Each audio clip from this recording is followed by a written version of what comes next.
Good evening, ladies and gentlemen. No, this is not the Packers and the Bears. No, this is not Ohio State against Michigan. This is better. It's Heelan and Harlan about set to go at it in the quarterfinal rounds of the Class 3A Iowa High School football playoffs. The Heelan Crusaders, 9-1 on the season. Harlan, the Cyclones, 10-0 on the season. Harlan, number 1. Heelan, number 2. What more can you say? It's football at its finest tonight from Merrill Field in Harlan, Iowa. I'm Tim Meacham, and along with Justin Barker, we're 13 minutes away from kickoff here at Merrill Field. It's going to be the best. Heelan, Harlan. Welcome back to Merrill Field in Harlan, Iowa. The Cyclones of Harlan High School, the Crusaders of Bishop Heelan High School. Right now, here are the starting lineups. First off, for the Cyclones of Harlan Community High School, their quarterback is Jeff Hastert. He's a junior, 5'10", 160 pounds. In the backfield, Reed Murtaugh. He's a good one. He's also a junior, 5'8", 175 pounds. The fullback is Clayton Garrett. Garrett comes in 5'11", 190 pounds. Some of the receivers, you're going to be hearing these names a lot. Adam Musich, 5'9", he's a senior, 175-pounder. Doug Bisson, 6'7", 185-pounder, and a very, very talented receiver. James Carney, 5'10", 175 pounds. Kyle Hacker will also go in at wide receiver for the Cyclones. Hacker, a 6'2", 170-pound senior, and also a very good basketball player on a tradition-rich basketball team here at Harlan. Along the offensive line, Alex Green, 5'11", 220-pound junior. Cody Peterson, 5'10", 180-pound senior. Derek Pauley, 6 foot, 240-pound senior. Derek Booman, a 5'11", 265-pound sophomore. And Dan Hoke, 290-pound senior, on his way to play some football at Nebraska next year. So good luck to Dan Hoke. He's still got a basketball season to play, but let's hope that, let's just hope he's playing his last football game tonight, okay? And now the starting lineups for the Crusaders. Starting for Heelan, of course, at quarterback, 6 foot, 195-pound sophomore is Zach McCabe. His wide receivers are Chase Weaver and Sean Keene. We'll also hear some other names, Shay Hacker, sometimes out at receiver. The running back, of course, is Brandon Wegher, 5'11", 190-pound junior. He's the stud, obviously, with over 2,000 yards of rushing. Taylor Nelson on the offensive line. Mitch Hackett, another one of the great offensive linemen. Jake Skabinski, Buckley Wright, and Sean Geary making up the line for the Crusaders that have done a great job this year as a whole. I think meets that have really led to a lot of great things. I think the bottom line to this game for the Crusaders is how much pressure they can put in the backfield on Jeff Hastert and stop Reed Murtaugh. They have got a very, very good option game. Hastert likes to run the football when you take away that pitch to Murtaugh, and Garrett Clayton is a very good blocking back, and also Matt Hoke, the sophomore younger brother of Dan Hoke, he'll come in at the fullback position. He's a big kid, and he'll throw some blocks out there too. So it's going to be very important for the Crusaders to establish some kind of pressure and make sure that Jeff Hastert is not comfortable back in the pocket. He threw for almost 250 yards in these two teams' first meeting back in September. So maybe neither team rushed the ball overly well in Game 2 this regular season, but they threw the ball really well. And the combination that works tonight wins this game with fewest mistakes.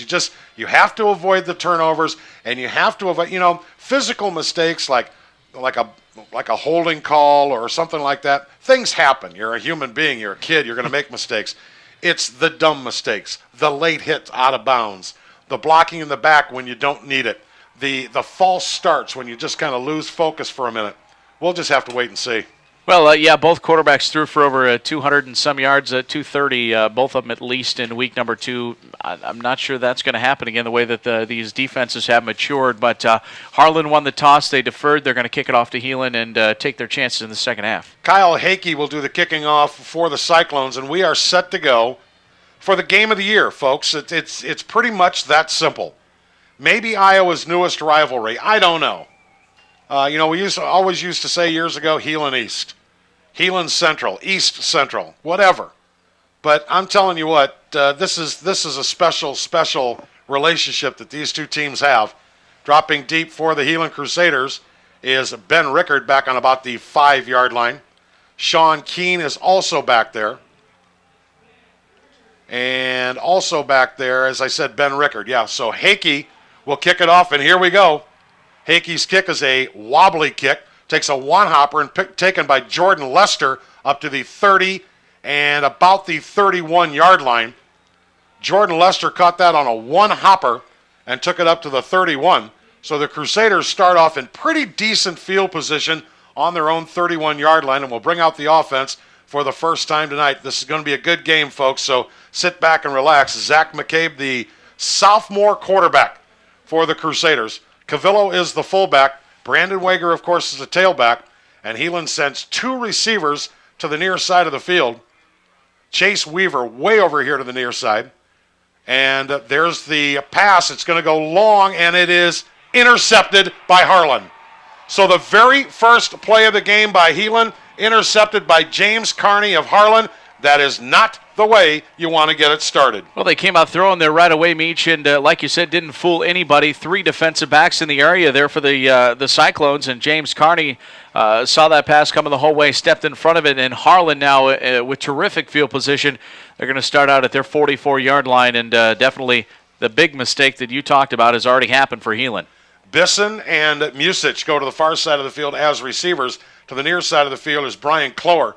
Backs are in the eye for Jeff Hastert, junior quarterback. He's got it. He'll roll to the far side. There's a late pitch to Reed Murtaugh, and the Heelan defense all over him. That's going to be a loss of about 6 yards on first down. What a great job by the Heelan defensive line. Sean Geary in there, Josh Bousquet in there, and a group of other defenders. They sniffed out the option early and were able to penetrate into the backfield in a great 5-6 yard loss. Second down now and 16 for the Cyclones. They'll send Bisson to the far side of the far side of the field, along with Kyle Hakey. And to the near side of the field comes James Carney. Very good receiver. Backs are in the eye. Murtaugh. Hands off again. And not much there for Reed Murtaugh. It was Hastert handing off to Murtaugh, who gets 3 more back. But it'll make it a 3rd down and 13 for the Cyclones. This their first possession of the night after the Crusaders turned it over on their very first play of the night. Ball spotted just shy of the 41. Hastert gets the play from the sideline, barking it out to the rest of his team. Bisson will now line up as a tight end on the left side of the offensive line. That's where you really got to watch for him. Far side of the field goes Musich. And there's a snap way over Hastert's head, all the way back to about the 14-yard line. He just falls on it at the 13-yard line. That is going to be a loss of 28 yards. Well, and a terrible snap by the center there as he absolutely airmailed it over Hastert's head. He had no chance to catch that ball, and he had Buckley Wright and a couple of other Heelan defenders chasing him down there, so not much doing and not much of an option to run out of that. The smart thing to do is cover it up and not make a bigger mistake. So Hakey will punt it away for the Cyclones. So both teams showing obvious nerves early. Hakey will kick this from about his own 3-yard line when he connects with it. Good snap. And does from the 3, and a beautiful high spiral sailing back to the 40-yard line, taken for the Crusaders by Ben Rickard, and he's going to lose a couple of yards on the return. What a punt by Kyle Hakey. Wow. A beautiful spiraling punt there, Meach, into Heelan territory. When the ball hangs up that long, you got a great chance for your kick team to cover, and that's what they did, made a great tackle. 47-yard punt, -3 on the return. So the Crusaders start on their own 37-yard line. Weaver to the near side of the field. Keene goes to the far side of the field. 7 across the line now for Heelan. Wegher, the lone running back. Zach McCabe under center. He'll hand the ball off. Right up the middle is Wegher, and he's grabbed and thrown down after a gain of a yard. Just nothing there. Dan Hoke, the big ugly on the defensive line there for the Cyclones, takes up a lot of space, 6'8", 290. He just came over from his line spot and got the tackle. They're going to mark it to the 39-yard line, so give Brandon Wegher a gain of 2, 2nd down and 8. 9:13 left to go first quarter, no score. Receivers near and far again. This time Weaver to the far side, Keene to the near side. Calvillo, the fullback. There's the delay to Wegher. Up the hash mark, breaks 1 tackle. It's going to get close to 6 yards out of this, up to about the 45-yard line. It'll make it a 3rd down and about 2.5 yards. And that's Hoke again on the tackle. He released away from the offensive lineman and slid back a few yards and got Brandon Wegher from behind for the tackle. They're going to call it 3rd and 3. Ball spotted just shy of the 45. McCabe will go into the shotgun for the first time. Calvillo and Wegher right in between him. 2 receivers to the far side, 1 to the near side. 5 across the line. McCabe wants to throw it. Pumps, and it's going to be incomplete. Great defense out there for Harlan by Nick Bosak. But Zach McCabe with an interception and an incomplete pass, and Heelan will have to punt it away. Chase Weaver well covered there as he broke towards the hash mark on the far side of the field, just well covered and didn't have a chance to catch that ball. James Carney and Brandon Carney drop back to receive the punt of Evan Knowlton.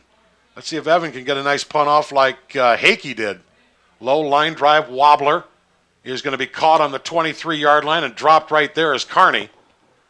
And Harlan will come out and take over on their own 25-yard line. Not a great punt, but nonetheless effective by Knowlton because very little on the return. So quarterback Jeff Hastert will bring out the Cyclones for their second possession of the night, but neither team getting much done. Heelan 2 possessions, no first downs. Harlan with a minus 33 yards on their first possession. Backs are in the eye. Hastert, the junior QB, under center. He wants a quick slant pass, and he underthrows the receiver. It's incomplete. Pass was low. Hastert was hit real hard as he delivered that ball. It was intended for James Carney. And it's 2nd and 10. Well, he didn't have a lot of time to throw a good pass there. Shay Hacker doing a terrific job on defense for the Crusaders, sniffing out the pass the whole way. And like I said, great coverage from his defensive back position. I think that was Calvillo getting through that line so quickly on that play, forcing Hastert to throw it before he wanted to. Hakey will go to the far side of the field as a receiver. 7 across the line of scrimmage. Here comes Murtaugh. No, a fake. Pass out on the flat is too far, and that's intended for James Carney. Hastert had Carney. Good play action fake in the backfield by Hastert, faking it to Murtaugh. Heelan has to respect that run. It's 3rd and 10. Well, with the Heelan defensive line doing a great job getting pressure on Hastert, making him throw the ball a step quicker than he needs to. That was Buckley Wright getting in the backfield and causing a little stir there. Again, number 81, Doug Bisson. He is a very talented receiver. Heelan's got to keep an eye on him. Receivers near and far. Murtaugh, the lone running back. Hastert back to throw. He looks out in the flat. He's got Bisson, a 1-yard gain, and he's dropped immediately. Great defensive play for the Crusaders made over there by Zach Meyer. And just like that, it's 4th and 9. And a good job by the Heelan defense on the stop there. And if you're playing the field position game early here like they have, not doing much on either team for offense, Heelan's going to get the ball again in good field position. And we'll probably see more of the Heelan offense here this time because it is Brandon Wegher up the middle a few times when they get the game going. We've seen that a lot this year. Clock runs, 7:37 left to go, first quarter, no score, 4th and 9 for the Cyclones. Hakey with the punt. Again, a driving wobbly spiral, taken at the 40 and hit right there and dropped. The one thing they're going to mark it at the 39. He caught it right at the 40, was hit and dropped immediately, so they should mark it on the 40. And that's where Heelan will take over. So ever so slightly, Heelan is improving their field position on successive possessions here, but this is their 3rd possession, and neither team with a first down yet tonight. 7:25 left to go, first quarter. Heelan sends out 2 receivers to the near side, 2 to the far side. Wegher, the lone running back. McCabe in the shotgun. He's got it. There's a delay to Wegher. He sidesteps one would-be tackler and will get 5 yards up to the 45-yard line. But a good hard run by Wegher. It looked like he was going to get hit right at the line of scrimmage. He sidestepped one potential tackler and then got around another and got 5 yards. Good gain on first down. Well, he's great at doing that, Meach, and he's so quick moving side to side, which is such an asset for a good running back. Just ran off tackle there, got a nice 5 yards, and Heelan looks to continue to move the ball. Weaver and Hacker are the receivers to the far side of the field for the Crusaders. Backs in the eye. Calvillo again is the fullback. There's the pitch to Wegher. He wants to break it inside. Nothing. Absolutely zero. Leading the way on defense was Jordan Skettinger. No gain.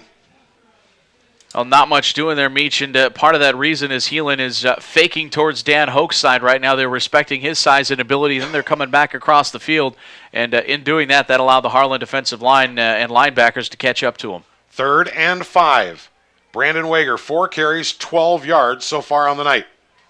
In the shotgun is Zach McCabe. Steps back 3 times, wants to throw it out. He's got a man. It's caught in Harlan territory at the 45-yard line. That's a pickup of 10 yards on the play, and it was caught by Chase Weaver. A nice catch by Weaver coming from the far side back across the field and delivered well by McCabe on the throw there. He had a couple of guys covering him, including Nick Bosak for Harlan, but delivered well, and first down Heelan. Weaver to the near side, Keene to the far side, backs are in the eye. Calvillo again is the fullback. There's the pitch going far side to Wegher. Breaks it upfield. He's at the 36-yard line. Good hard run by Brandon Wegher. He'll gain 9. It'll be 2nd down and a yard. Well, this Harlan defense is going to learn real fast that if you don't wrap him up the first time you hit him, he's going to go for a lot more yards. That's the case there as he eluded the first tackle and got about 5 more. 2nd down and a yard from the Cyclone 36-yard line. I'm Tim Meacham. He's Justin Barker. Mikey's back at the studios. I hope you're excited. Receivers near and far. Backs are in the eye. Harlan almost jumped there for a second. Here comes the wing back around. That's Keene. He has to break it upfield. He'll have a first down. Sean Keene down to the 28-yard line. Sean gets 8 yards and a Heelan first down. And a great job blocking by Jake Skabinski. Kind of pulled her out from his offensive line position and got the big block there that sprung Keene for a few extra yards on the play. 5:15 left to go first quarter. No score. From the 28-yard line, the Crusaders have it in Cyclone territory. Weaver goes to the far side of the field. Keene to the near side. Backs remain in the I formation. Calvillo the fullback. Wegher the tailback. McCabe pitches to Wegher. Breaks it upfield. He's at the 25, then knocked down at the 23. So a gain of 4, maybe 5 yards. We'll give him 4. It'll be 2nd down and 6 for the Crusaders. A nice hard running by Wegher there, running to the outside, trying to hit the corner, and you give him a speck of daylight, he's going to get 3 or 4 yards of carry anyway, so good job by Brandon Wegher to use his legs and get a nice run. 4:35 left to go first quarter, no score. 2nd down and 6, Heelan from the Harlan 24-yard line. Backs in the eye once again.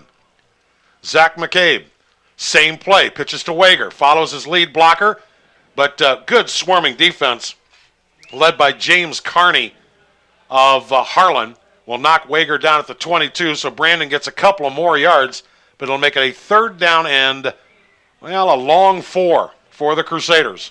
Garrett Clayton, the talented Harlan linebacker, running pretty much halfway across the field there. He was in on the tackle as well. Good job covering ground. Weaver and Keene go to the far side of the field. Backs remain in the I formation. Keene at the wing to the far side. Weaver way out there. McCabe, he'll go back to throw. Throws out in the flat, and he led Keene too much. It's 4th down. Sean Keene was out there, but the pass led him a little bit too much. It'll be 4th down. Now, from here, it would be about a 40-yard field goal, and it looks like that's what Heelan's going to try. They're bringing out the tee, so Brandon Wegher is going to try a 40-yard field goal. Let's see where they spot it, actually. He's going to put the tee down at the 29. So this will be a 39-yard attempt for Brandon Wegher. He's got the leg. 3:47 left to go first quarter. Heelan trying to be the first on the board. Snap was good. The hold, he dropped it. And they're going to try to throw the football, and it is caught! It's going to be a touchdown, Heelan! Touchdown, Heelan! The pass was thrown from Shay Hacker to Chase Weaver. Touchdown, Heelan! Hacker dropped the snap, rolled to the far side of the field, saw Lester, they yelled fire, Lester goes downfield, Hacker hits him on the dead run, he catches it and goes into the end zone. Oh, baby! 22-yard touchdown pass from Shay Hacker.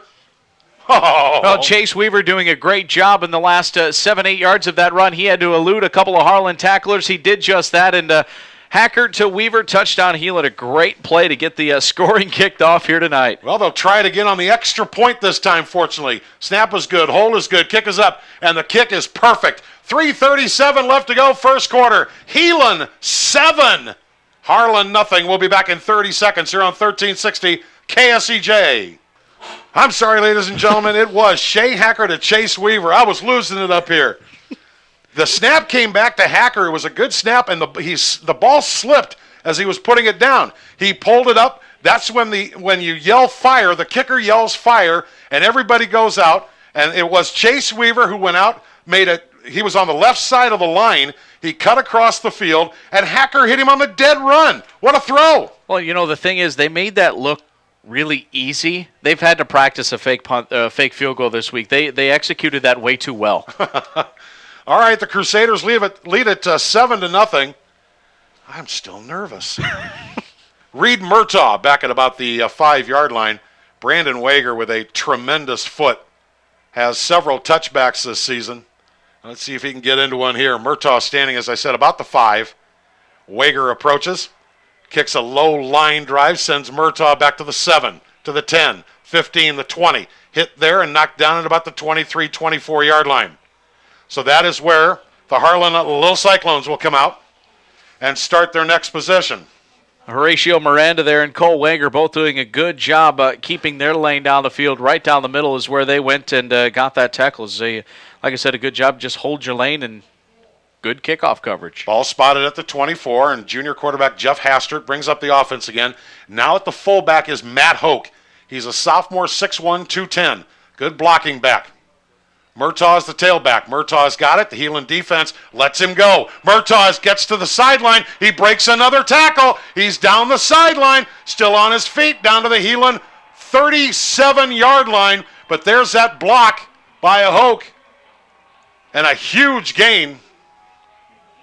Well, Hoke doing a good job there as a fullback, like you said, Meach, and he pretty much paced with Murtaugh most of the way down the sidelines, but a couple of Heelan tacklers sure had the chance to wrap him up. Chris Calvillo, it looked like one of the missed tackles, and Murtaugh with a great stiff arm midway through that run that got him about 15 extra yards. 39-yard run for Reed Murtaugh. First down of the night for the Cyclones. There's the handoff to the fullback, and that's Hoke, Matt Hoke, who went straight up the gut, and it's a good hard run for Hoke. Middle of that Heelan defense in on the stop, but not until Hoke got upfield for a gain of about 6 yards. Well, it was a good job there by the Harlan offensive line to push their blocks towards the sideline, open up a nice little hole up the middle for Hoke, the fullback, to run through. Heelan 7, Harlan nothing. 2:47 left to go in the first quarter. Hastert brings up the offense. Backs remain in the eye. Here's the handoff to Murtaugh, and he's hit at the line of scrimmage, but does break a tackle and just keeps going. 2 Crusaders hit him in the backfield, and he got away from them. And he's going to get about 3 or 4 yards on it. Let's see where they spot it. Inside the 30 to the 29. It'll be 3rd and 2. As Sean Geary had him hit in the backfield, and similar to what we said about Brandon Wegher, if you don't wrap him up, he's going to get a few more yards. It looked like Geary slipped a little bit when he was going in for the tackle, and that's how Murtaugh got loose. Hakey to the far side of the field, and to the near side of the field is James Carney as a receiver. Here's the handoff to Murtaugh, who's hit again, but he gets by another would-be tackler. And it's going to be very close to a first down, and I think he's going to have the first down. Let's see where they spot it. It is going to be a first down. Gain of 2 for Murtaugh. And the second first down on this drive, but more importantly, they're at the Heelan 27-yard line, just inside the 27. Clock runs with 1:55 left to go, first quarter. Heelan 7, Harlan nothing. Into the game comes Adam Musich. He's a wide receiver, and we'll go to the far side of the field. Bisson, the tight end, to the left side of the line, so the strong side is to the left. James Carney, receiver to the near side. Backs are in the eye. Hastert keeps, rolls near side, fires out. He's got a man out there and overthrew him. That's Carney. Carney was wide open. He had single coverage on this side of the field. And if he catches that, he goes all the way. Oh, you're exactly right, Meach. Led him by about 2 or 3 steps. He did get his fingertips on the pass there, but Carney just couldn't corral it in, overthrown just enough for the incompletion. Well, now it's about 2nd down and 9.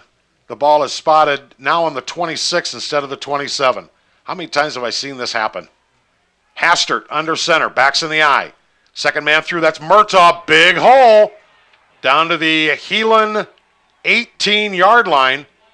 And that is going to be a pickup of almost 10 yards. Doing a great job running through the tackles there, Meach, for Murtaugh. He's doing a great job keeping his legs moving. Cole Wegher, the defensive back, had to make the tackle there.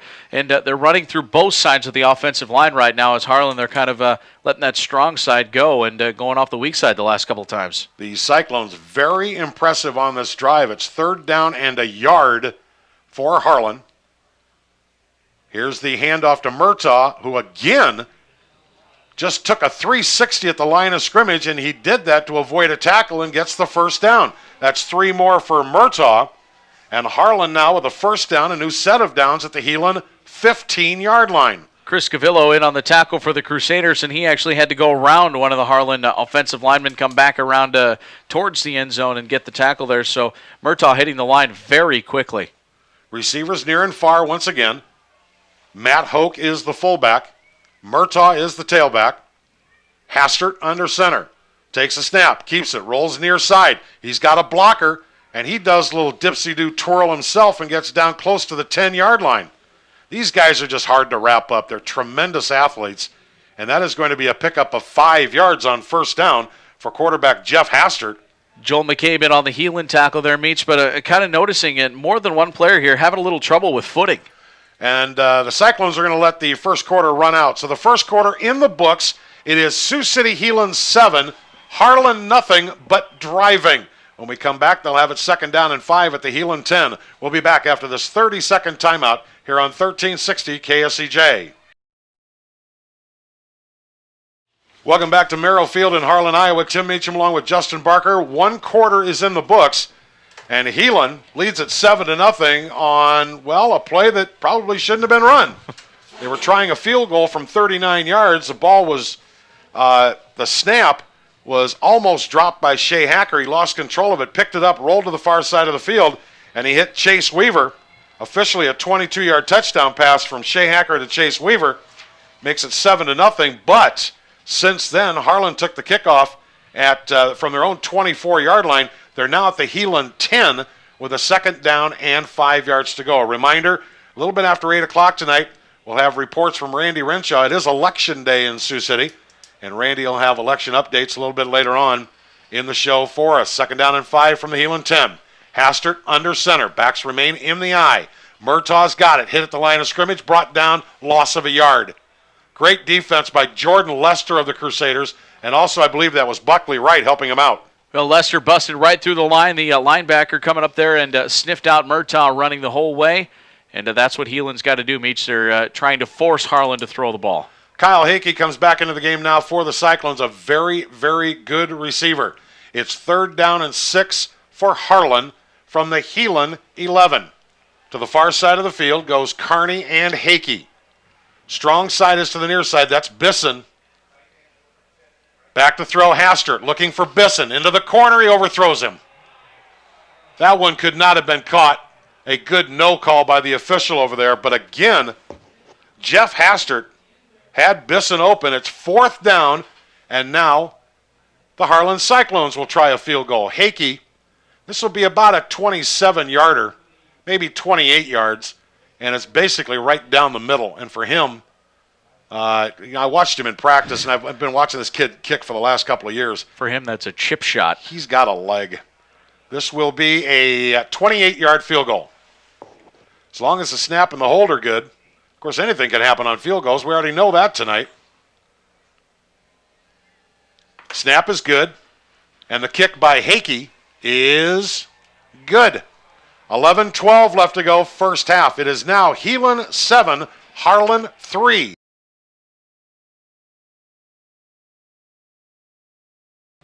Welcome back to Merrill Field in Harlan, Iowa. Tim Meacham and Justin Barker and Mikey back at the studios. How we doing this evening? Good game. We figured it would be 7-3. Heelan with the lead. Kyle Hickey will tee it up. He just kicked a 28-yard field goal to put the Cyclones on the board. Heelan sends trip receivers downfield to try to return this one by Hickey. It's high, end over end, taking it to 7-yard line, up to the 10. Fake reverse, 15-20. Up to the 25, breaks free at the 30, gets up to the 34-yard line. And I believe that was Ben Rickard that carried that Crusaders. It was. Again, these Heelan numbers, not the easiest things in the world to see, ladies and gentlemen. And I think that Roger Jansen's learned his lesson. I think Heelan's going to have new uniforms next year. I think they will have a little brighter numbers there, but good job blocking Jordan Lester amongst the many that helped pave the way for Ben Rickard for the nice return. Heelan in business. At the 34-yard line, Heelan moving left to right. Here comes the pitch to Wegher, trying to look for a block. Skips it inside. Not much. He'll get to the 37-yard line, and then they push him back to the 36, and that's where the official's going to spot it. And a gain of 2. Wegher made it to the 37, got pushed back to the 36, and they spotted at the 36, second down and 8 for the Crusaders. 10:35 left to go first half, 7-3. Heelan with the lead. Shay Hacker to the far side of the field. Chase Weaver to the near side of the field. Backs are in the eye. Hacker goes out long. There's a pass fired over the middle and caught by Joel McCabe of Heelan up to the 47-yard line. That is going to be a pickup of 11 yards and a Heelan first down. Well, and a good job there by Chris Calvillo and Brandon Wegher, both blocking in the backfield. McCabe with a nice catch out in the middle, but I think what we're going to see as the game goes on here, Meach, is a lot of that quick passing is really going to open up and be a good opportunity as the game goes on. Ball spotted just shy of the 47-yard line, still in Heelan territory. Trip receivers near side. Wegher, the lone running back. Zach McCabe. Here comes the wing back around. This is Cole Wegher, and he fumbles, and it's recovered by the Cyclones. Cole Wegher took the handoff from Brandon Wegher, and he lost the football. Dan Hoke with the big hit for Harlan there, Meach. He's the one that jarred the ball loose, sniffed out that reverse the whole way. Well, Heelan ran it with Sean Keane earlier in the game, and it was fairly successful. Now Heelan with their second turnover of the night, and Harlan comes back out with that big offense, and they'll start at the Heelan 39-yard line. Zach Martin's there on the fumble recovery for Harlan, too. All right, backs come out in the eye again. The fullback is Matt Hoke. Back to throw is Hastert. He throws long, and it is caught at the 10-yard line. Caught by James Carney, just a long fade pass, but it's going to go for 29 yards, and a first and goal. I think the ball is spotted right on the 10-yard line. Carney working on Shay Hacker there in good position to catch that pass from Hastert, well delivered and well thrown. Looks like they're going to spot it just shy of the 10, so they could get a first down. Heelan leading at 7-3, but the Cyclones trying to take advantage of another Heelan turnover. There's the handoff to Murtaugh. Not much there as he gets to the 8-yard line. Gain of 2 for Reed Murtaugh, and it'll be second down, and call it goal to go from the Heelan 8. Shay Hacker and Jordan Lester in on the gang tackle there for the Crusaders, doing a good job to hold Murtaugh in check and not let him squeeze through. Head coach Kurt Blatt, 30 years here at Harlan. His overall record is 321-32 here at Harlan. That's incredible. 10 titles, 8 runner-ups, and 26 playoff appearances. Second down and call it goal from the Heelan 8. Hastert hands to Murtaugh, hit at the line of scrimmage, just leans forward to the 5-yard line. It'll be third and goal. Good defense for the Crusaders. Wright, Skabinski, I think, helping out also. Yeah, Sean Geary plugging up the middle there for Heelan on the tackle, number 54. Third down at the Heelan 5-yard line. Let's see what the Cyclones come up with here. They send James Carney. They love to throw the fade route, but they're in the power I right now. Hastert. He'll keep it. Roll near side. Heelan defense trying to cut him off, and he did not make it in the end zone. He's out of bounds at about the 4-yard line, maybe the 3. It'll be fourth down. Let's see if the Cyclones kick another field goal or decide to go for it. Where are they going to spot it? They're going to spot it about the 2. In between the 2 and 3. So Hastert gets a couple of yards on that carry. Now they can get a first down just shy of the goal line, but this is fourth down right now.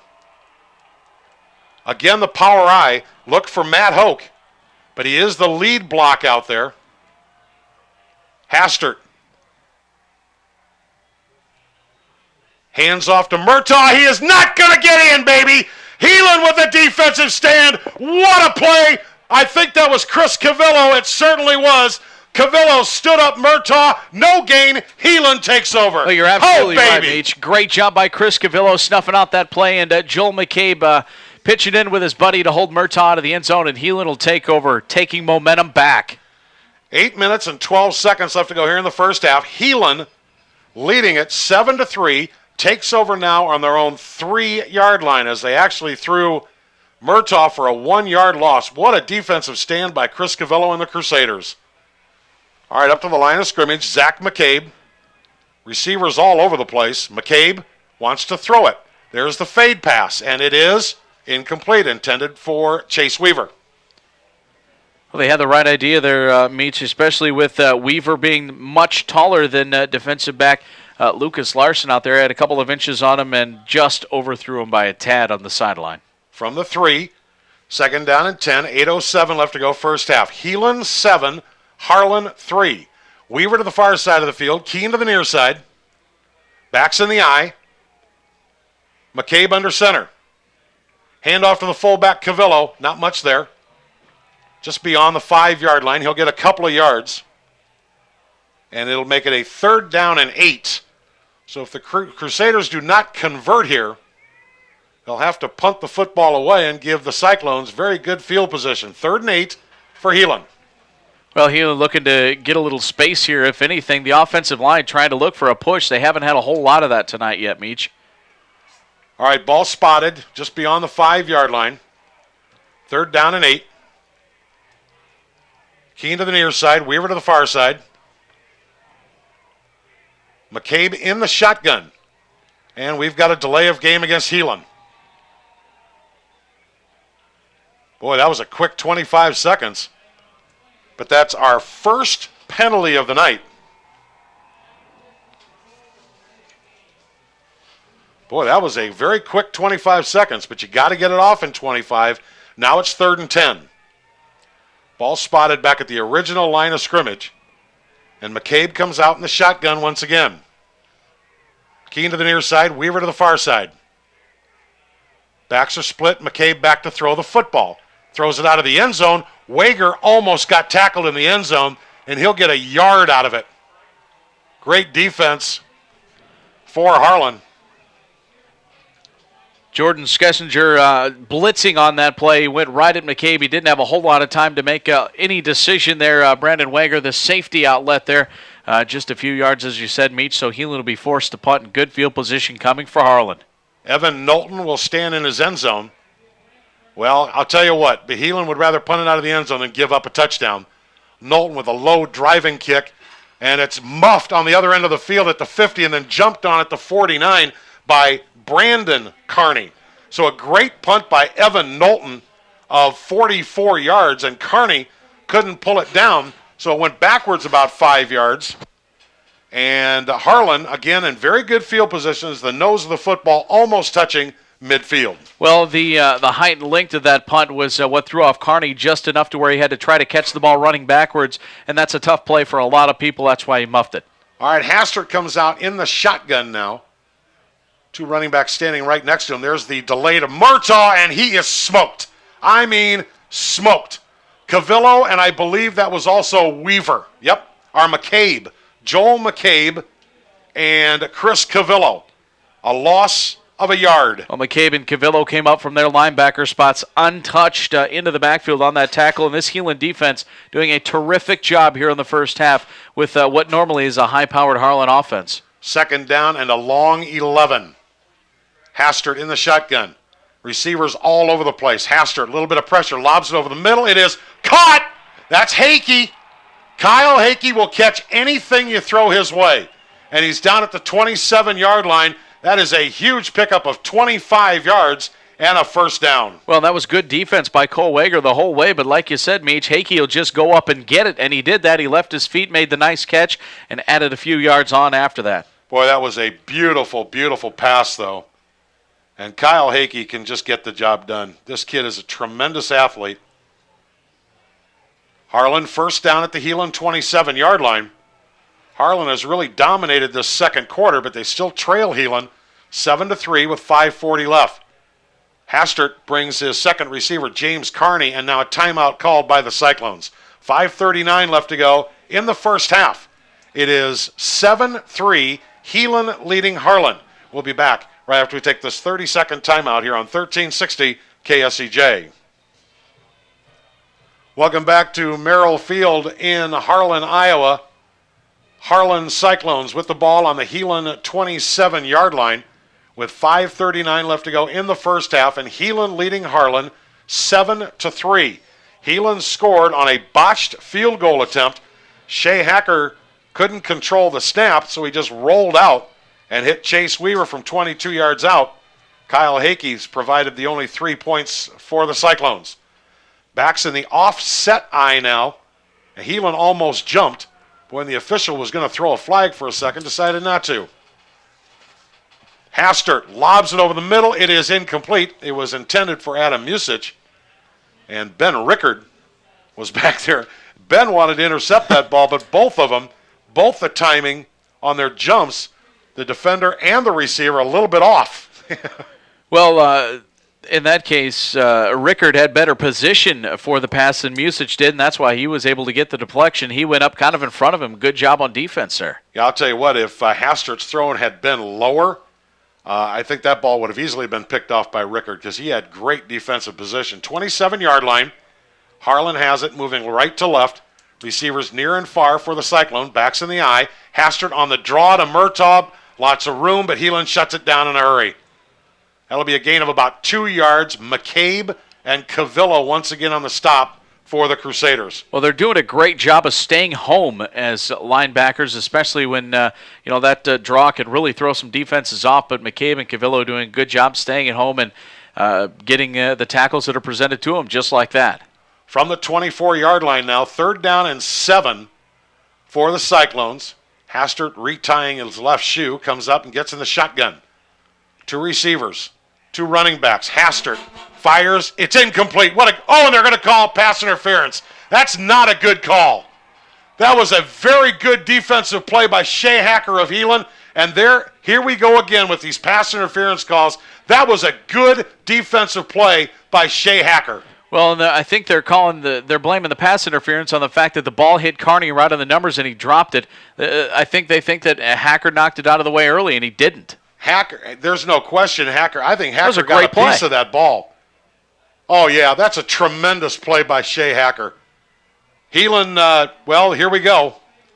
All right, they spot the ball down at the 12-yard line, half the distance to the goal line.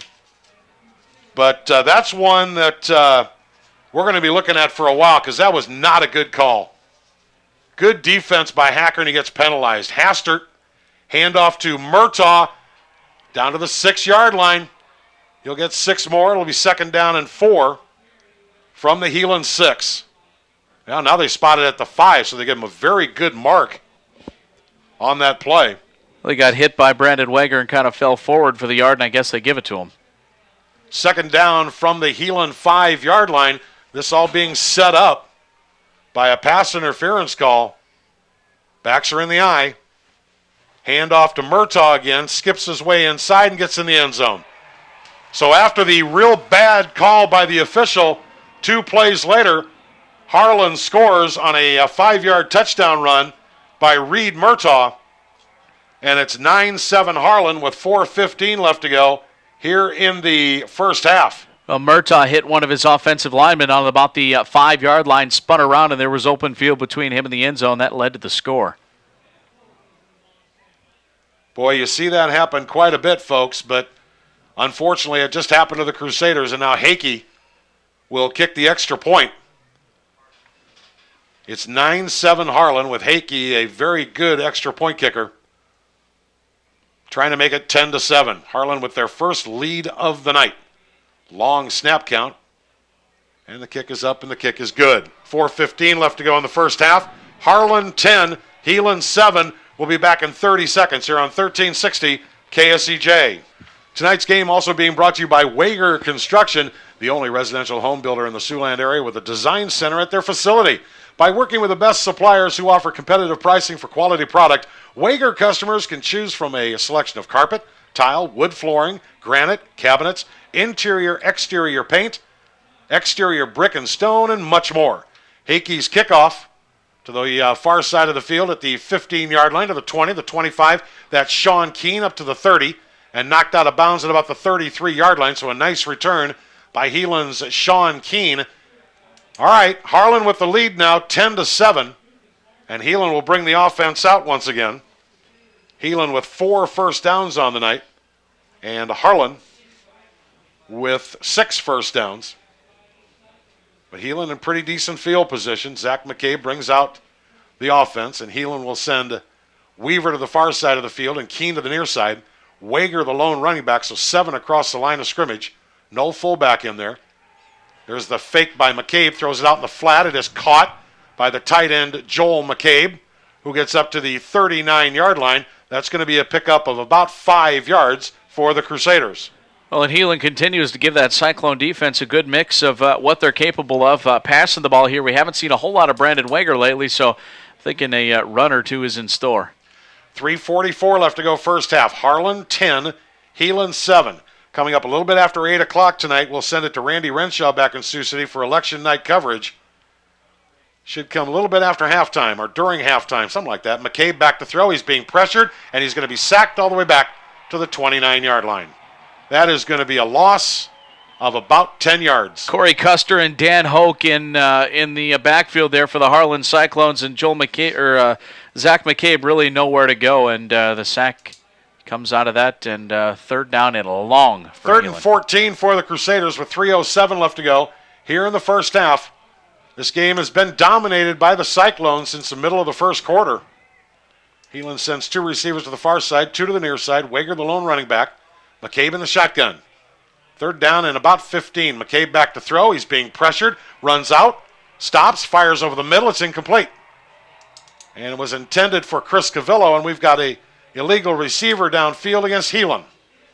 They were trying to set up a screen pass, and the Harlan was going to shut that down, but the offensive line for Heelan decided to head downfield anyhow. So it is going to be a legal receiver. This will be declined, and Heelan will have to punt it away. And again here, like you say, Meach, Harlan dominating this first half. The Heelan offense just not finding success with anything so far. Well, when you're not, I realize that Brandon Wegher has not had a huge first half, but you can't go away from running him because he could break one out at any period in time. And Heelan just totally disdained from going to Wegher on the last couple of possessions.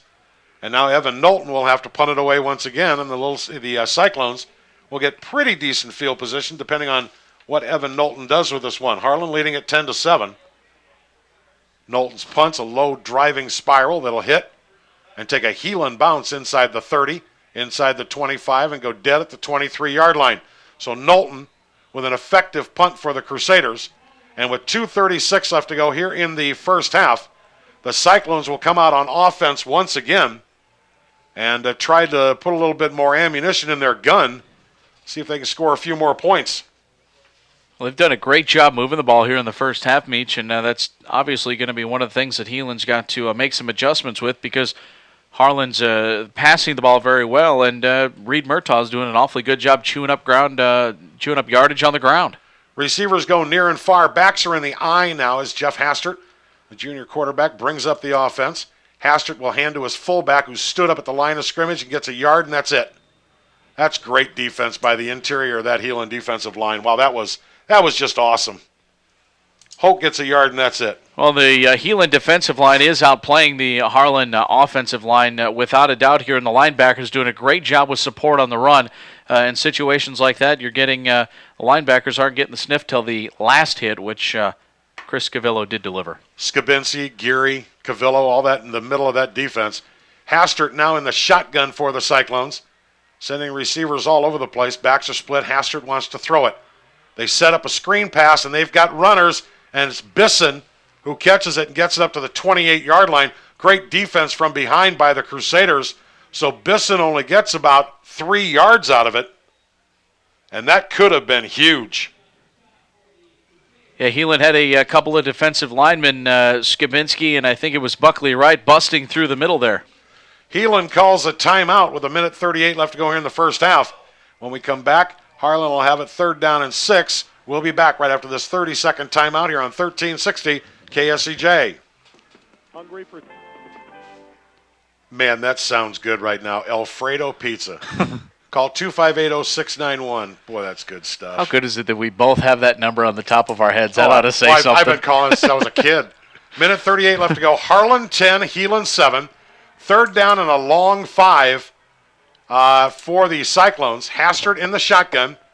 Receivers near and far. They're all over the place. Hastert throws it out in the flat, and it's incomplete. Good defense for the Crusaders. Jordan Lester out there on the coverage, and he was on Brian Clower. So Heelan's timeout works. Their defense gets together, and now Heelan should get decent field position as Hacker will come in and punt it away, and he'll hit it from about his own 20-yard line.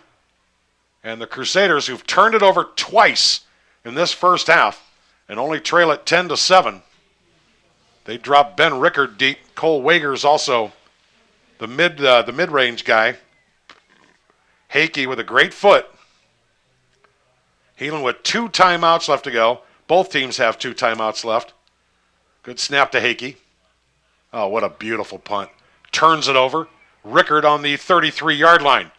He's up to about the 38, 39. That's it. Great punt coverage. Well, that is such a weapon. Folks, I mean to tell you, I've been a fan of the kick and the punt my whole life. And that is such an incredible weapon when you can get that done. Well, and he kicks the ball so high that the coverage is able to outrun the ball every time. There's just nothing doing for the returners every time. Harlan, the Cyclones are going to miss Kyle Hacker when he leaves this, when he graduates this year. He's a tremendous athlete. All right, Zach McCabe comes out in the shotgun for the Crusaders. They send trip receivers to the near side of the field. Wegher, the lone running back. McCabe back to throw. Looks sideline. He's got a man. It's caught by Chase Weaver, and he's at midfield and just into Harlan territory at the 49. That's a pickup of 12 yards and a Heelan first down. Well, a good job of moving the sticks there, and Chase Weaver turning into a weapon here with a couple of catches already. He does have a height advantage on any of the defenders that are going to him, so we'll look for more of that. 1:10 left to go. Clock runs, first half. McCabe back to throw again. This time in a little bit of trouble. You got to get rid of it, Zach. You just got to throw it away, young man. Don't take the sack. Throw it away. That's a sophomore inexperience there who just doesn't want to do it. He loses 2. It'll be 2nd and 12 when we come back. Heelan calls timeout. It is Harlan 10, Heelan 7. 57 seconds left to go in the half. We'll be back after this 30-second timeout here on 1360 KSEJ. Home. Now Heelan back in their own territory at the 49 after that 2-yard sack. Second sack of the night for the Harlan defense. Heelan sends trip receivers to the far side of the field. McCabe in the shotgun, low snap, but he fields it. Here comes the pressure. Throws it out. Was it caught? Yes, it was, but well short of the first down. And it was Weaver that Chase caught Weaver on the catch there on the far side. At the 43-yard line, so that's a gain of 8 yards for Weaver. It is third down for the Crusaders and about 4 yards to go with 35 seconds left to go in the half. McCabe again in the shotgun. Sets, fires sideline. He's got a man. It's caught for a first down. I think that was Wegher that caught it back at the 37-yard line. It was Brandon Wegher. So a nice pickup of 6 yards and a first down for the Crusaders. Really working very hard to try to get this thing into field goal position. At the 37-yard line is where Heelan's got it with 27 seconds left to go in the half. Heelan with 1 timeout left. Chris Calvillo in the backfield now with McCabe. Wegher, a receiver in the slot to the near side. McCabe again fields the snap. Fires over the middle. He's got a man. It's caught. It'll be first down Heelan at the 21-yard line. And catching that one for the Crusaders was Shay Hacker. So Heelan uses their final timeout as they get down to the 21-yard line, and we'll take it with them. 21 seconds left to go. Harlan 10, Heelan 7. We'll be back in 30 seconds here on 1360 KSEJ. Welcome back to Harlan, Iowa. Merrill Field is where we're at. Heelan has it first down, but are now out of timeouts. Unusual that they didn't get up to the line of scrimmage and just throw one into the ground, because if they don't get this ball into the end zone, they may not have time to kick a field goal. McCabe in the shotgun. He wants to throw. He's going to get chased out of the pocket, and he falls down, and he didn't throw the ball away. Another huge mistake. They got to get that ball put down. Throw it down into the ground, Zach. Throw it in the ground. There's the snap, and he throws it into the ground. Oh, my goodness. 3 seconds left to go in the half. That's a loss of 6 yards on the sack. But this is just not very good management, time management by the Crusaders. Now, Brandon Wegher will try a 43-yard field goal to try to tie this up. They'll put the tee on the 33, so this will be a 43-yarder. Brandon's got the foot. Just need a good snap and a good hold.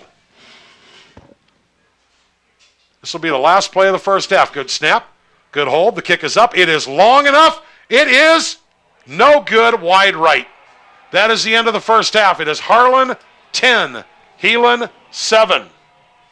We'll be back right after we take this 2-minute timeout here on 1360 KSEJ. Harlan won the toss at the beginning of the game, and they elected to defer to the second half. So now Harlan will get the ball to start the second half and move left to right on your radio dial. Heelan will go right to left and kick off. But here we go. We have 24 minutes of high school football left to go, and the winner advances to the semifinals at the Unidome coming up on Monday evening, either at 4:30 or 7:30 is when we're going to have that. Is he available? Randy, are you there? No, he's not there. Oh, that's okay. We'll get it to him in just a short bit for an election update. But in the meantime, doing the kicking off for the Crusaders is Brandon Wegher. And waiting deep is Reed Murtaugh for the Cyclones. You set? I am. Oh, you're still kind of munching on the pizza. That's all right. I got a piece left that I didn't get. It's all right. All right, here we go. Kick it in the end zone there, pal. 10-7. Harlan leading the Crusaders by 3. Second half. There's the kickoff. And it's going to sail deep to Murtaugh on the 4-yard line, up to the 10, the 15, hit at the 20, and driven down at the 21-yard line. So before the next play, let's go to Randy Renshaw back in Sioux City. Randy? Okay, thanks, Meach. Real quickly, we have a new mayor. That would be Mike Hobart. And a new city councilman, Aaron Rochester. In the mayor's race, Mike Hobart garnering 4,793 votes to 4,419 for Brent Hoffman. In the council race, a much wider margin of victory for Aaron Rochester, 5,023 votes to 3,896 for Jason Geary. And that's with 39 of the 45 reporting precincts in. The winners tonight, Mike Hobart in the mayor's race, and Aaron Rochester for the city council. Brett Hoffman will retain his city council seat. Looks like about 10,000 voters went to the polls today. Now let's go back to that barn burner. By the way, this report from the Courthouse Live brought to you by Smith Barney. I'm Randy Renshaw. Back to Meach and KB. He's awesome. He is. He's awesome. Good job, Randy Renshaw, host of KSEJ's Open Line, and he's been there since 1903, I think it is. Anyway, thank you, Randy. First play of the second half, an incomplete pass. Jeff Hastert was trying to hit James Carney downfield, so it's 2nd down and 10. Harlan from their own 21-yard line. Hastert, here comes the wing back around. A little bit of running room, and Carney's going to have a first down. Heelan wasn't ready for that wing back around, and Carney's going to get 11 yards on the carry, but a good hard run by James Carney. Well, you're exactly right, Meets. The Heelan defense not ready for that as they brought the ball to the short side of the field, and pretty much nobody there to make the big stop. 7th first down of the night for the Cyclones. Heelan also with 7 first downs. Ball spotted now just beyond the 33-yard line. Harlan in their own territory. Carney to the far side of the field. Adam Music, the lone receiver to the near side. Strong side, the tight end to the near side of the field. Backs are in the eye. We've got a flag down. Heelan may have been offside. Nope, it's going to be a false start against Harlan, and that is the first penalty of the night against the Cyclones. Well, they just got a little, they were ready to go before everybody else was, I guess, there. So Heelan, the Heelan defensive line making that possible, wreaking some havoc there and getting into the backfield. And the Harlan offensive line wanted a bit of a step. Okay, the official just took a 4-yard penalty. He just marked off 4 yards from the 33 to the 29. How do you do that? It's 1st and 14. He marked off 4 yards. Oh, well, Hastert back to throw. Hit as he throws. Caught by Hakey. He fumbles it and jumps right back on top of it. Hakey caught it, fumbled it, jumped back on top of the 46-yard line. That is going to be a pickup of 17 yards and a first down. A big Ben Rickard on the coverage there, and as soon as Hakey caught it, he hit him pretty well, jarred the ball loose, just happened to bounce a step or two in front of Hakey. He got it back. From the 46-yard line, as a 4-yard illegal procedure call against. This is indoor football, I guess. Must be. First down at the 46-yard line. Backs are in the eye, receivers near and far. Strong side is to the near side. Hastert hands to Murtaugh over the left side, big hole.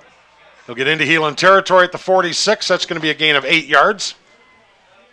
And a first down, it'll be 2nd down and 2 for the Cyclones. Both of the Hoke boys doing a good job of blocking there, especially 76 Dan Hoke. He opened up the big hole for Murtaugh to run through. Heelan's got to shore up that defense. Harlan driving again, 2nd down and 2 from the Heelan 46 with 10 minutes left to go. The third quarter, Harlan leading it 10-7. Receivers near and far, backs remain in the eye. Jeff Hastert, just a junior. He'll keep it and roll near side, and the Heelan defense is waiting, baby. That is Brandon Wegher, who throws him down for an 8-yard loss. Well, Wegher saw that play coming to his side of the field, cheated up from his safety position, wrapped up Hastert for a good loss there. And that's exactly what Heelan needs to get a little momentum here. They spot it back in Harlan territory at the 47, and so it's actually going to be a 3rd and 9, so officially a loss of 7 yards on that sack by Brandon Wegher, and it's 3rd and 9. Big defensive play here for the Crusaders. 9:20 left to go, third quarter. 10-7, Harlan by a field goal. Receivers near and far. Heelan fakes the blitz. Hastert will roll near side. Now he'll look over the middle. He's got a man. Incomplete. Carney was there, and it a little bit far out in front of him, but he almost caught that thing. Hacker on the defense, but nice pass and almost a great catch.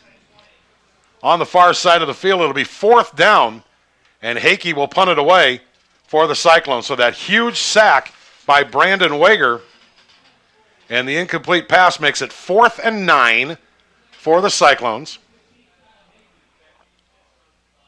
And the Crusaders will drop a deep receiver. Rickard back on about the 15-yard line. That's really respecting the foot of Kyle Hakey. End over end. Rickard on the 21. Sidesteps one potential tackler, and now we're going to get a flag against Heelan. And this is going to take it back to about the 11-yard line. It's going to be a clip or a block in the back against Heelan. Yes, it was. It was. And it's going to go all the way back to about the 11-yard line. So Heelan will take over deep in their own territory. It is a block in the back, and the flag's right on the 22, so they'll mark it half the distance. Well, actually, it's a 10-yard penalty, not 15. So they'll mark it back at the 12-yard line. Well, and you can classify that one as one of those bad penalties that you don't really need. That was a little bit behind the play. It wasn't really necessary. They are going to spot it at the 12-yard line. So let's see if Heelan decides, well, now Brandon Wegher alone in the backfield now. In motion is Lester. Wegher's got it. Trying the right side. Needs to break a tackle and does. All the way up to about the 27-yard line. Wegher gets 15 yards, and I swear to God, I didn't see him run with the football. Well, he burrowed up into the offensive line, and when he pulled the defense into the center of the field, he bounced out and was able to get through enough of a hole there to get a very nice run, his longest of the night, I think. That's a 15-yard run, and they come out in the same formation. Wegher is the only one in the backfield. In motion is Lester again. Wegher and Heelan this is going to come back. They're going to call an illegal motion against the Crusaders. And I think this is I don't know. But it's going to come back. Wegher is going to get 8 yards out of it, but it's all coming back. The officials are going to talk about it for a second, and they're going to say, well, now, wait a minute, maybe not. No, what are they going to call? Yep, no flag. It's an 8-yard pickup. I think the official just wasn't sure of the formation, and Wegher gets 8 more yards. I didn't see anything wrong with what Leicester did. And it's 2nd down and 2. Well, McCabe's going to check back into the game now, Meach. And backs come out in the I. Calvillo is the fullback. Wegher the tailback. McCabe hands to Wegher, trying the left side. Hit at the line of scrimmage, but lunges forward to the 38. 3-yard gain and a 1st down for Heelan. Just enough of the 1st down there, Meach, as they run off tackle, and Brandon Wegher stepping over a couple of potential tacklers, and gets just enough for the 1st down, tackled by Dan Hoke. They're going to spot it just over the 38-yard line. But Heelan using Brandon Wegher on 3 straight carries. He had 29 yards on 8 carries in the first half, already 26 yards on 3 carries here in the second half. Heelan in the huddle for a long time, and now they have a little bit of confusion. They got to hustle. You have 25 seconds to snap that football. McCabe in the shotgun, back to throw. He sets, he fires. It is almost intercepted. Intended for Weaver. And fortunately for the Crusaders, that didn't end up in enemy's hands. Well, it looked like Brandon Carney playing defense there and had a great chance to catch the ball there as McCabe just overthrew him. 2nd down and 10. There goes McCabe to the far side of the field as a receiver now. Wegher again alone in the backfield. Leicester's got it. Our Leicester in motion, and Wegher this time, fool me once, shame on you. Fool me twice, shame on me. And the Cyclones were not fooled. Gain of a yard. It is 3rd down and 9 for Heelan. Ball spotted right on the 40. McCabe back in the game now for the Crusaders. Clock runs, 7:10 left to go. Harlan 10, Heelan 7. 3rd down and 9. McCabe in the shotgun. Trip receivers to the near side of the field. McCabe, as I said, in the shotgun. Takes a snap. Sets, being pressured, fires out on the flat, and that's it. That's interference. Yep, that's a good call.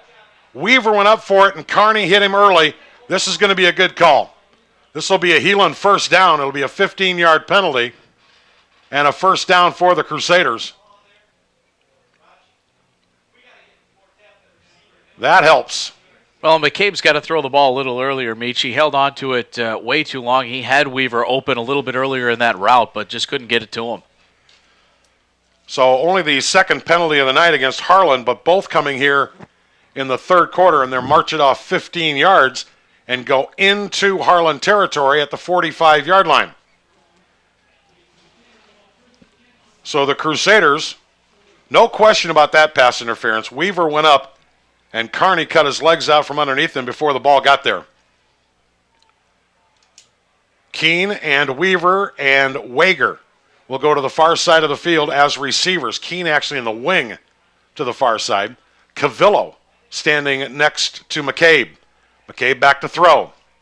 He's going to fire long, and it's caught by Wegher, and he's going to go in for a touchdown. Heelan touchdown. Oh, baby, what a pass. 45 yards from Zach McCabe to Brandon Wegher. Touchdown, Heelan. Well, McCabe, baby. He saw Wegher working on the far sideline there, Meach, and he just plain outran his defensive back. Number 22, Carney, on the defense there, had no clue, didn't even turn around to look for the ball, and that was all Brandon Wegher for the touchdown. Wow. The Heelan faithful on their feet as the Crusaders have regained the lead now at 13-10 with Wegher trying to convert the extra point to give Heelan a 4-point lead. Hacker does the holding. Snap is good. The hold is good. The kick is up. And the kick is perfect. 6:35 left to go. In the 3rd quarter, Heelan 14, Harlan 10. We'll be back in 30 seconds here on 1360 KSEJ.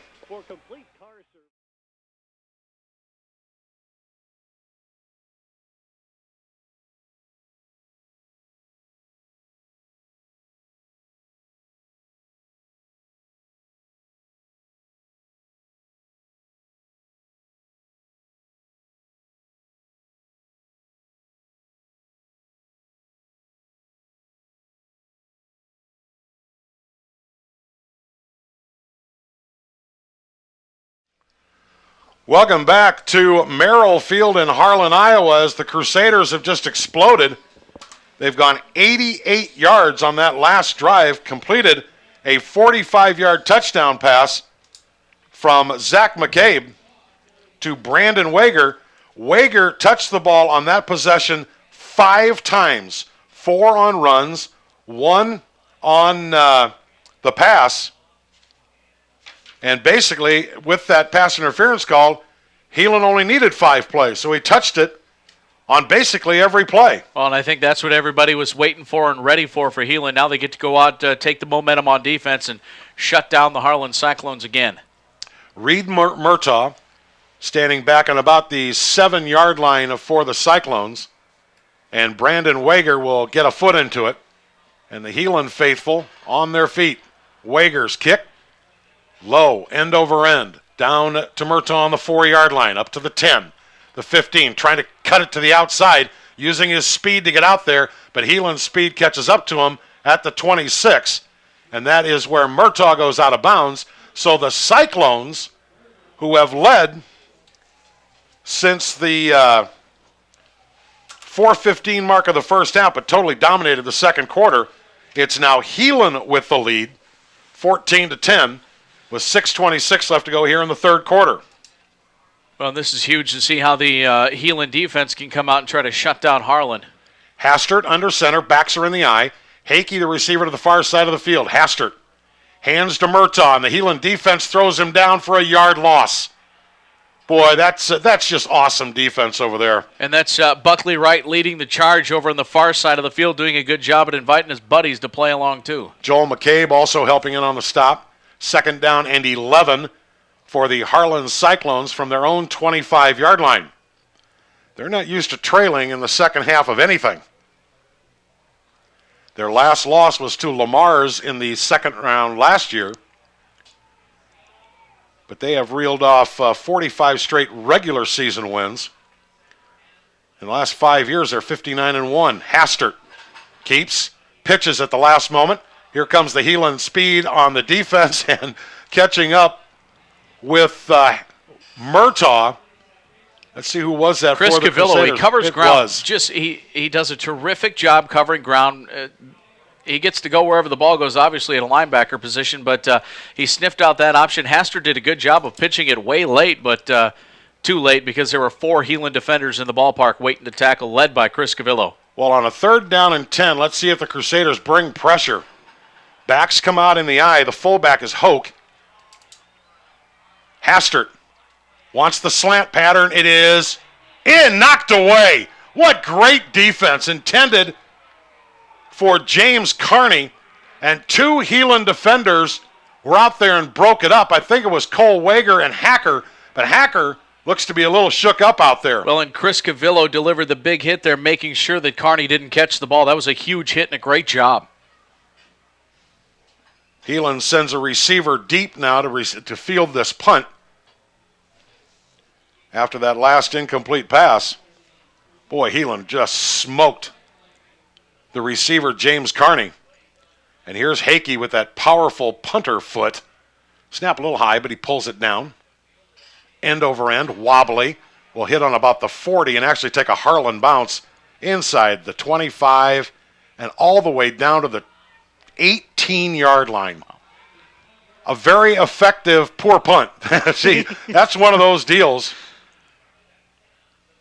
That'll go down as a 57-yard punt for Kyle Hakey. And about 30 of that was on a roll. Yeah, it hit hit the 41 or 42-yard line, rolled down to the 18. So as you said, Wow. Meech, definitely a Harlan roll. All right, the Crusaders lead at 14-10 with 4:50 left to go, third quarter. Heelan takes over on their own 19-yard line. Wegher, the lone running back. McCabe under center. The delay to Wegher, trying to bring it up the middle. Nice job just to get about 3 yards out of it. Not a lot more than that. It'll be 2nd down and 7 for Heelan, operating with a 4-point lead. But with the exception of 1 incompletion in the second half, Brandon Wegher has touched it on every play. They actually give him 4 yards on that carry. 2nd down and 6. Tonight's game also being specially presented by Wegher Construction. How about that? Receivers near and far. Wegher, the lone running back. McCabe back to throw. Fires out in the flat, and it's dropped, and we've got a flag downfield. We might have defensive holding. Chase Weaver did a little clapping at the end of that play, so we might have a defensive hold, but I'm not sure. Lucas Larson in coverage there for Harlan. I think he was grabbing onto the jersey across the field. Well, now they're clapping. The Harlan players are actually clapping. Well, they're calling offensive pass interference against Heelan. And the official to the near side right in front of the Harlan bench looks over at the Harlan coaches and says, there, how do you like that? So this is going to go all the way back to the 12.5-yard line, plus it's a loss of down. Well, actually, they're taking it back to the 11-yard line. So from the 23 back to the 11, and it is third down and about 18 yards to go. So that a very tough break against the Crusaders. And that loss of down on the incomplete pass. And now what do we have? Heelan calls a timeout. Yep. I think the coaching staff wants an explanation. 4:10 left to go in the third quarter. Heelan 14, Harlan 10. We'll be back in 30 seconds here on 1360 KSEJ. We are back. 4:10 left to go, third quarter. Heelan leading Harlan 14-10 here on 1360 KSEJ. I'm Tim Meacham. He's Justin Barker. JB back at the studios. Randy Renshaw, thank you for the election coverage tonight. So here's Heelan, third and long. Do you risk it? Zach McCabe in the shotgun. He'll go back to throw. Here comes the blitz. McCabe fires downfield. It's caught. Nope, it's incomplete. It was dropped over there on the far side by Weaver. Hit him right in the numbers, but it was knocked away, I think, from behind on defense.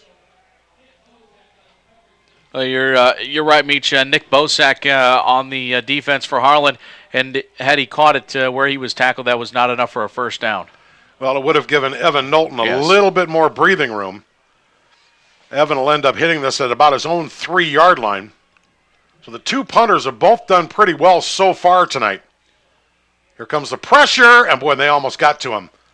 Low kick will drop, boy, and again, Harlan letting that ball roll will go all the way down to the 46-yard line. So Evan Knowlton with a very impressive punt. That worked very well. Turns out to be a 43-yarder, no return. That helps. Yeah, without a doubt, Meach, that does help. Heelan's defense will come back with the tall order again of stopping the Harlan offense. Really hasn't done anything here in the second half. Well, let's see what happens. The Cyclones start with very good field position on their own 46-yard line. Backs in the offset eye now for Jeff Hastert.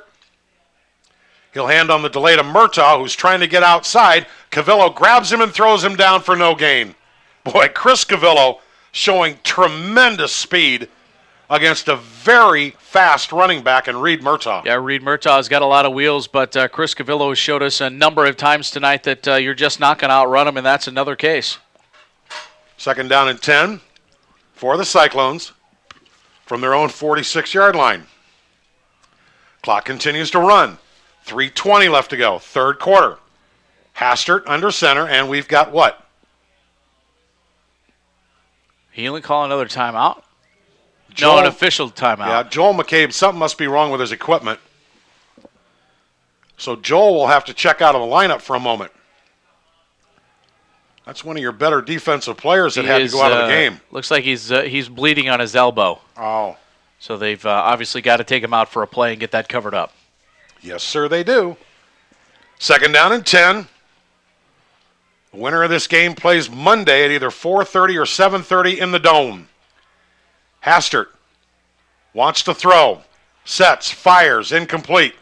I think. And thank you, Buckley Wright, for getting a hand on that ball. I actually hit Hastert on the arm there. A great job busting through the defensive line and deflecting that pass. Heelan is really doing a nice job supplying the pressure.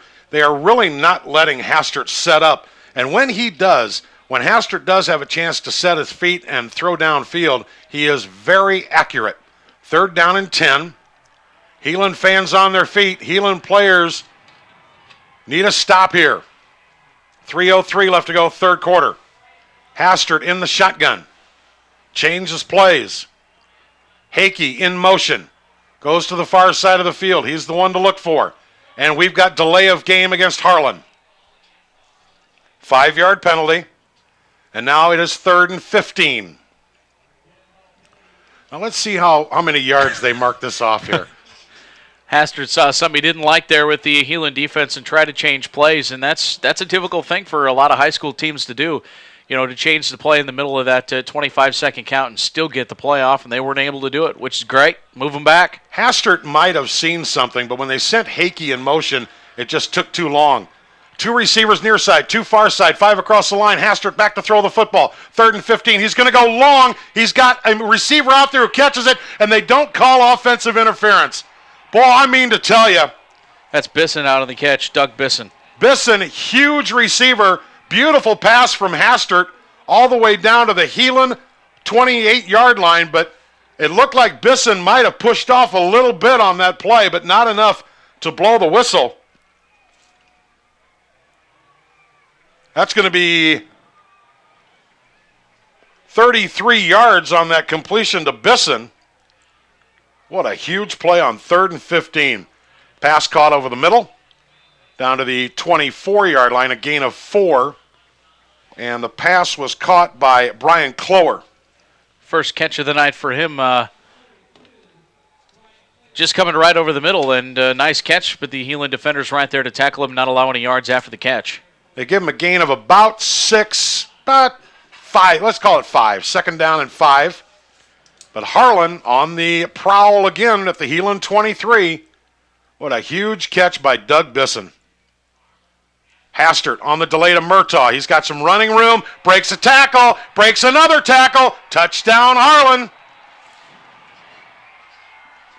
That's another long pass play that leads to a touchdown for Harlan.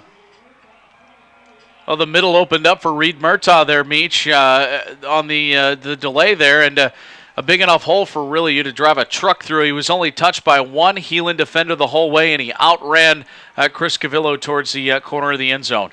So now Harlan regains the lead, but we have an injured Heelan player down on the field on about the 5-yard line. I cannot see who that is or what the problem might be. It might be a cramp or something there. Actually, it's Joel McCabe down, and he made a diving attempt to tackle Murtaugh towards the corner there. I was wrong on the number. It was McCabe, not Calvillo, and it looks like he's just cramped up.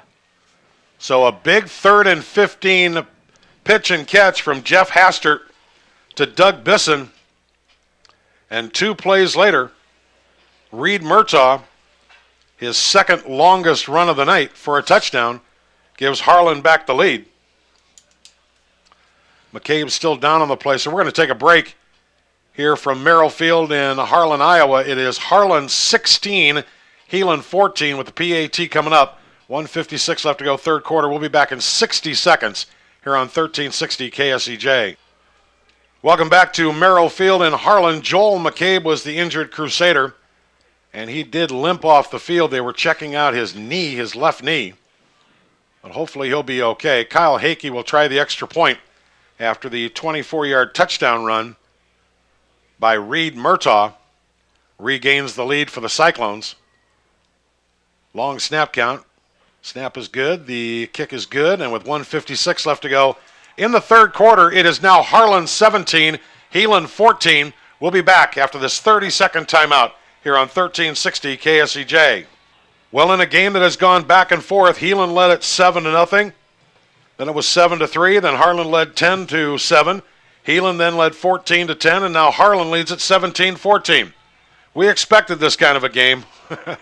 And there's 1:56 left to go in the 3rd quarter, and Hakey will kick it off for the Cyclones. He approaches, low line drive, takes a one-hopper, bobbled by the Crusaders, picked up at the 10, the 15, the 20, and up to about the 28-yard line. A good hard run for the Crusaders.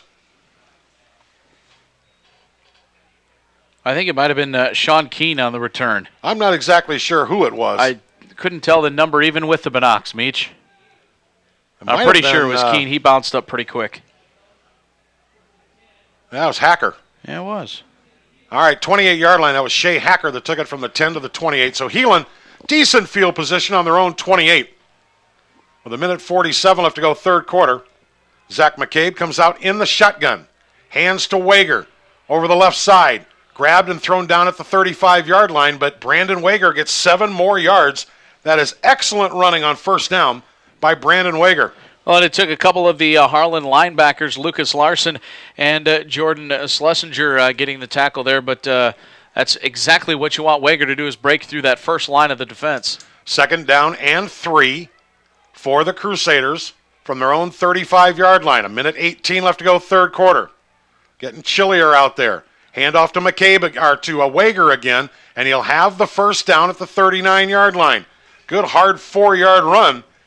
If you can call 4 yards a good run, that was it, because he was hit about a yard beyond the line of scrimmage and just stretched it out and got 4 yards out of it. So a good job by Brandon Wegher. And Heelan has it at the 39 with 1:05 left to go in the third quarter. McCabe again comes out in the shotgun. Weaver goes to the far side. Keane to the near side. Calvillo in the wing to the near side. Oh, and the snap gets away from McCabe, picks it up, fires to the near sideline. It is caught by Heelan's Chris Calvillo and out of bounds at about the 43-yard line. Not much of a gain of 4 yards, but still, that's turning nothing into something. Yeah, that could have been bad there, but a good heady play by Zach McCabe to pick up the ball and get his head up right away. Found Chris Calvillo out here on the near sideline for a positive gain, which is exactly what you can ask for at a position like that. Heelan trailing Harlan 17-14. Heelan sends 2 receivers way out. Calvillo on the wing to the outside. Wegher the lone running back. Here comes the handoff to Wegher. This time he's hit and brought down at the 45-yard line. He'll be 4 yards shy of the first down, so only a couple yards for Brandon. And it's third down and 4 as we have 35 seconds left to go. Clock running, third quarter. Harlan leading Heelan 17-14. Big play right here. McCabe goes over to the sideline to get the play, and the official had already blown the whistle, so they've only got about 12 seconds to get this ball in gear. McCabe is in the shotgun. Still in the shotgun. They haven't snapped it yet. There's the snap. McCabe back to throw. Looks over the middle. Fires. It's caught and dropped. Heelan caught it. It was caught and then dropped. And it would have been a first down, but I think that was Calvillo that just couldn't hang on to it. Yeah, you're right, Meach. It was Calvillo there with a couple of Harlan defenders around him. It hit him right in the numbers, and he just wasn't able to hold on. Boy, what a huge play that is. Beautiful pass from McCabe to Calvillo. He was open. Beautiful pass, and Chris just couldn't hang on to it. So Evan Knowlton will have to punt it away. This will be the last play of the third quarter, barring any penalties. But Evan Knowlton will have to give it up again. And there's his punt, wobbly. Going to come short and hit on about the 23-yard line. Taken by Carney at about the 15, and he's wrapped up and dropped right there. They'll spot forward progress up to about the 17-yard line, but that is the end of the third quarter. 12 minutes of high school football left, at least. Harlan 17, Heelan 14. We'll be back in 60 seconds here on 1360 KSEJ. All right, welcome back to Merrill Field in Harlan, Iowa. As we start the fourth quarter of football, Harlan leading Heelan 17-14. It is first down for Harlan on their own 17-yard line. Hastert under center, hands to his fullback. No, he keeps it. Good fake by Hastert, but he's not going to get much out of it. He might get up to the 20 if they're generous. A good defense again by the Crusaders. He does get up to the 20. 3-yard pickup by junior quarterback Jeff Hastert, and it's second down and 7 for the Cyclones. Josh Bosquet, the big hit there for Heelan, just working his way down the offensive line and making the nice tackle as Hastert tried to cut out towards the corner. Hakey to the far side of the field as a receiver. James Carney to the near side. Backs remain in the eye. Hastert. He wants to throw it. He fires long, and it's incomplete over the head of Kyle Hakey. It is 3rd down and 7, and we've said this several times in this game. Huge play. Heelan needs to get that football back, trailing by 3, and if they can stop him here, they'll get pretty good field position. But let's see if Hastert does another 3-step drop or what kind of pressure the Crusaders can put on the junior quarterback, Jeff Hastert. To the far side of the field is James Carney. Adam Musich to the near side, backs in the eye. Now they're looking out way deep, and it's incomplete. What a great play defensively by Brandon Wegher, who knocked it away from Bisson. Doug Bisson was out there. It was a beautiful throw by Jeff Hastert, but the speed of Brandon Wegher got there at the last second to knock that football away. Wow. Well, Wegher closed ground really, really fast there. He got a hand up and, like you said, just knocked that away. That is a huge play, especially on a 6'7" receiver. Wegher had to leave his feet, get up off the ground, and deflect that pass. Well done. Doug Bisson was one of the huge weapons in last year's regular season game. Huge. All right, Hakey will punt it away, but Heelan should get pretty good field position. Hakey's punt is a high, wobbly kick, and Heelan's going to let it bounce. And it's going to be dropped dead at the 46-yard line by Lucas Larson. And Larson's he's going to get chewed out when he comes over to the sideline. Coach is going to say, let that ball roll. Yeah, that was an extremely high bounce on that ball, and you got to take your chances on that and hope that it takes a bounce your way. Wegher right, Wegher left. Give the ball to Brandon Wegher and let him break one. At the 46-yard line, Heelan has it in their own territory, trailing it by 3 points with 11:05 left to go. And you got to figure the way this game's going, Heelan will only have a couple of possessions left in this game. McCabe keeps it. He's being pressured. He steps out of pressure. He's got a lot of running room. Needs a block. He's at the 40, inside the 40, and down to the Harlan 35-yard line. That's a 19-yard pickup for quarterback Zach McCabe. And a huge, huge block there by Brandon Wegher. He hit the big guy, Dan Hoke, and that really opened up the first down yardage, and then the additional 9 or 10 yards that McCabe got. A great job by Wegher doing it all over the field here. Zach doesn't have a lot of speed, but he had a lot of running room. Backs in the eye from the Harlan 35-yard line. McCabe under center. Pitches to Wegher. He kicks it back up the hash mark, just not much there. Does just a nice job to get to the 33. He'll pick up 3. Wow. Corey Custer and Brandon Carney on the tackle there. And Meach, the biggest thing with Brandon Wegher tonight, that the way that he's got all of his big runs is hitting the corners. He has not hit the corner once all night. Oh, the defensive ends, they're pinching in so quickly. And that's why a play action, and Heelan has tried that and done very well. A play action fake brings those linebackers up, and they could hit Lester, the tight end, on a nice play. In motion is Keene. He'll go to the far side of the field. McCabe pitches to Wegher. He's trying to get outside. Breaks a tackle. He'll get very close to a first down. What a run by Brandon Wegher down to, let's see where they spot it. I think they are going to give him a first down, Meach. He got out just on the good side of the first down marker. It's an 8-yard pickup. That's enough for a first down. And Heelan's got it at the Harlan 25-yard line. Oh, baby. 10:06 left to go. Clock stops with Wegher going out of bounds. Just hang on to the football, boys. McCabe again under center. Backs in the eye. 2 receivers far side of the field. Strong side to the near side.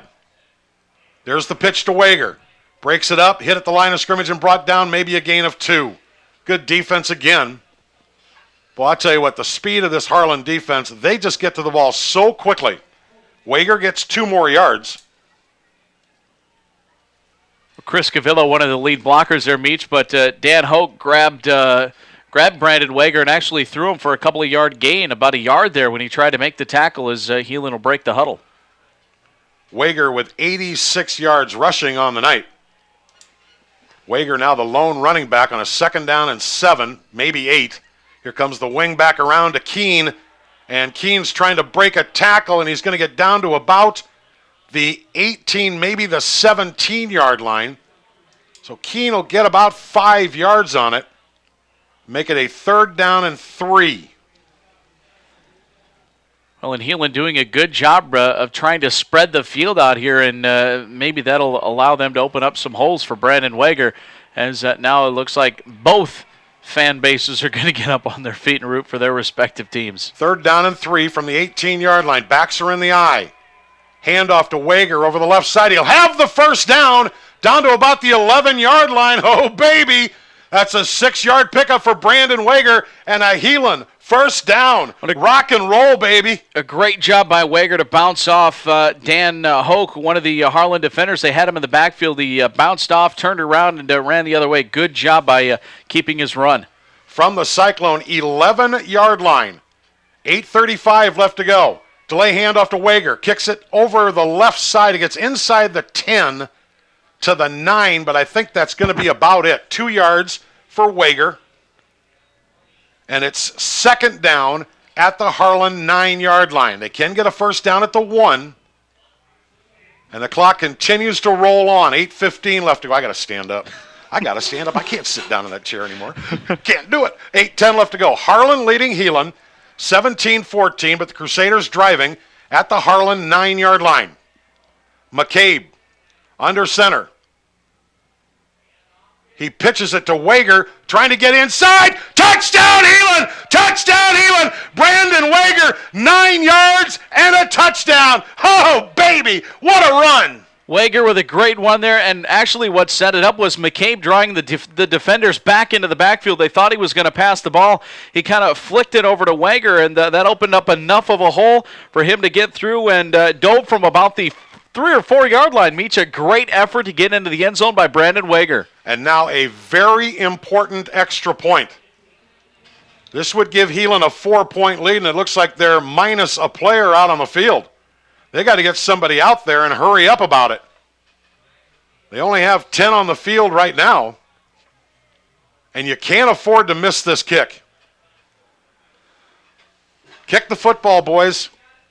Well, they're probably going to let them go back 5 yards and call it delay and just kick an extra, little bit longer extra point and bring another member of the kicking team out on the field, I think. Boy, I tell you what, this could grow more hairs on a monkey than what you'd think. Folks, you can't afford penalties like this on extra points. You're right. You can't do it. This could give Heelan a 4-point lead, and that would mean the Cyclones have to score a touchdown. Kyle Hickey's got a great leg. If they don't make this extra point, a field goal ties it up, and that could be a huge difference in this game. Hacker does the holding. Wegher does the kicking. Snap was good. The hold is good. The kick is up, and the kick is perfect. Whew. 7:53 left to go. Fourth quarter. Heelan 21, Harlan 17. We'll be back in 30 seconds here on 1360 KSEJ. We are back at Merrill Field in Harlan, Iowa. Heelan 21, Harlan 17.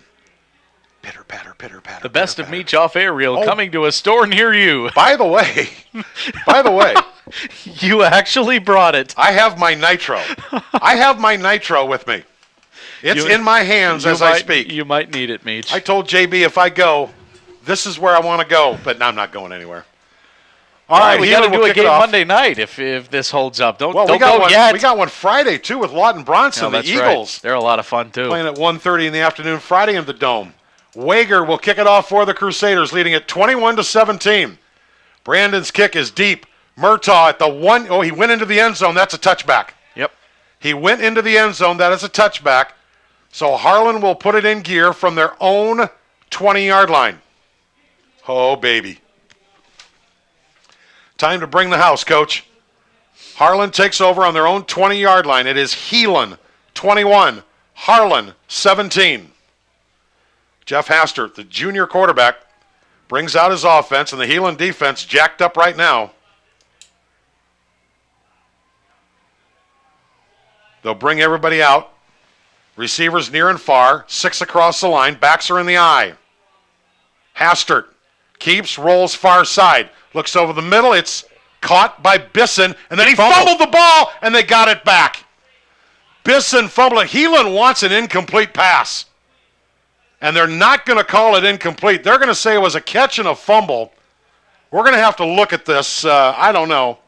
They're going to call it a catch and a fumble. And he did take a couple of steps after he caught the ball, Meach. That maybe isn't the worst call. They are going to call it a catch and a fumble and a completion. That's going to be an 11-yard pickup to Bisson, and he is the guy to watch for. Heelan very upset that wasn't called incomplete, and I guarantee you, in college and in pro, that is an incomplete pass.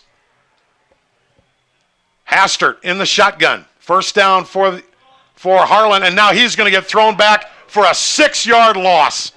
What a great defensive play. I think that was. It's so hard to see the numbers, ladies and gentlemen. That was Joel Geary. McCabe, I think. He was. I know Joel McCabe was in there. Looks like Buckley Wright in there, and 51 Josh Bosquet in there too. Second down and 16 for the Cyclones with 7 minutes left to go in the fourth quarter. Heelan leading it 21-17. Oh, baby. Backs come out again in the eye. Hastert. Only one receiver to the near side of the field. Look for something special here. Hastert. He's going to throw long, and it is overthrown. And the Cyclone coaching staff looking for a flag. That's not going to happen on that play. No. And if it did, you might want to pick those up. Well, the thing about it is, a defender running downfield has his position. Sure. And he's entitled to his position. And the receiver out there, James Carney, was running right with him. There's nothing there. There might have been a little incidental contact, but both players are looking at the ball. It's 3rd and 16 for the Cyclones. 2 receivers far, 1 near. Look for Bisson here, folks. Or Hakey, who comes in motion near side. Hastert looks over the middle. He's got a man. It's dropped. Carney dropped it. And that's a personal foul. And he should be ejected. You bet. And he should be ejected. Carney just kicked a Crusader as he got up, kicked him right in the gut. That is not only a 15-yard penalty, that's an ejection. And Carney should be ejected from this football game, folks. Well, and I think that's going to happen. The officials are discussing it at midfield, but you cannot do that. And Heelan's going to get great field position because this is going to take the ball all the way down to about the 16-yard line. And they're going to leave. They're going to let Carney play, and I don't think they should. He kicked him twice. He should be. Yeah, he did kick him more than once. And that should be an ejection from this football game, folks. You can't. I don't care who the heck you think you are. They're going to spot the ball all the way down to the 16-yard line. Well, actually, they're going to spot it down to the 12-yard line because the line of scrimmage was a 25.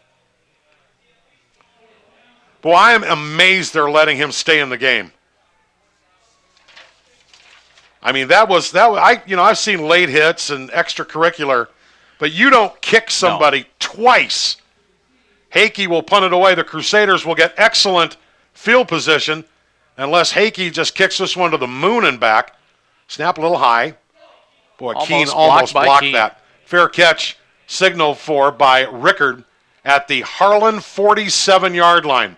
So Heelan takes over an excellent field position. Harlan with all 3 of their timeouts left here in the second half. And Heelan takes over on the Harlan 47-yard line. And, folks, a couple of first downs. Punch. Absolutely. Let's go get it. Right here. Oh, baby. Right here. Just no silly mistakes, and ladies and gentlemen, dare I say it, no turnovers. Wegher and Calvillo in the backfield. McCabe under center. Receivers near and far. Weaver near, Keene far. McCabe hands off to Wegher. Trying to kick it back up, and his strength just gets him a yard. Not much more than that. Good defense, but I'm telling you, Harlan knows who's going to get the football. This might be a chance to just hand the ball up to Calvillo right up the middle. Yeah, we haven't seen that very much tonight, Meach. I think Calvillo maybe has a carry or two, so I think that has been a good mix. I think that's because Dan Hoke is standing right there at 6'8", 290. You know what, though? I watched him for 4 quarters last time. He got really tired at this point of the game last time, so watch for that. They might be able to run over him. Backs in the offset eye this time. Receivers near and far. McCabe's going to put it up in the air. He fires out, and it's almost intercepted. Oh, baby. Let's not do that again. Brandon Carney almost picked that football off. Heelan taking a lot of chances on 2nd and 9 to put that ball in the air. Looking for Chase Weaver over on the sideline, and he underthrew it quite a bit. And like you said, Brandon Carney got a mid on it. Big third down play. Well, it also kills the clock with 5:48 left to go. The Harlan faithful on their feet. We're in a real tight and closed area, so you can't hear the crowd, but there's a huge crowd here. McCabe in the shotgun, and he'll hand to Wegher, and he's grabbed by Hoke and thrown down for a yard loss. It's 4th down. Well, I got to question the play calling there, folks. I don't know about that. It is 4th down and 9, and Knowlton will punt it away, and Harlan, which I mean to tell you, Heelan takes over on the Harlan 47 and does nothing. That was a little bit too conservative. Knowlton's kick is a wobbler, comes down to the 15-yard line and grabbed by Carney, who shouldn't even be playing right now, and he's at the 17-yard line. And that is where the Cyclones will take over with 5:11 left to go. And Cole Wegher with a great tackle there in punt coverage. They're going to spot the ball on the 17-yard line, so the Cyclones, lots of time left to go in this game and 3 timeouts. This is eternity. And Heelan with a 4-point lead. Hastert will bring out the offense. Murtaugh, the lone running back. Receivers near and far. Now they're going to put Carney in the backfield and send Murtaugh to the far sideline. Hastert back to throw the football. He's being chased. He throws it out, and it's incomplete. Just pretty much threw it away.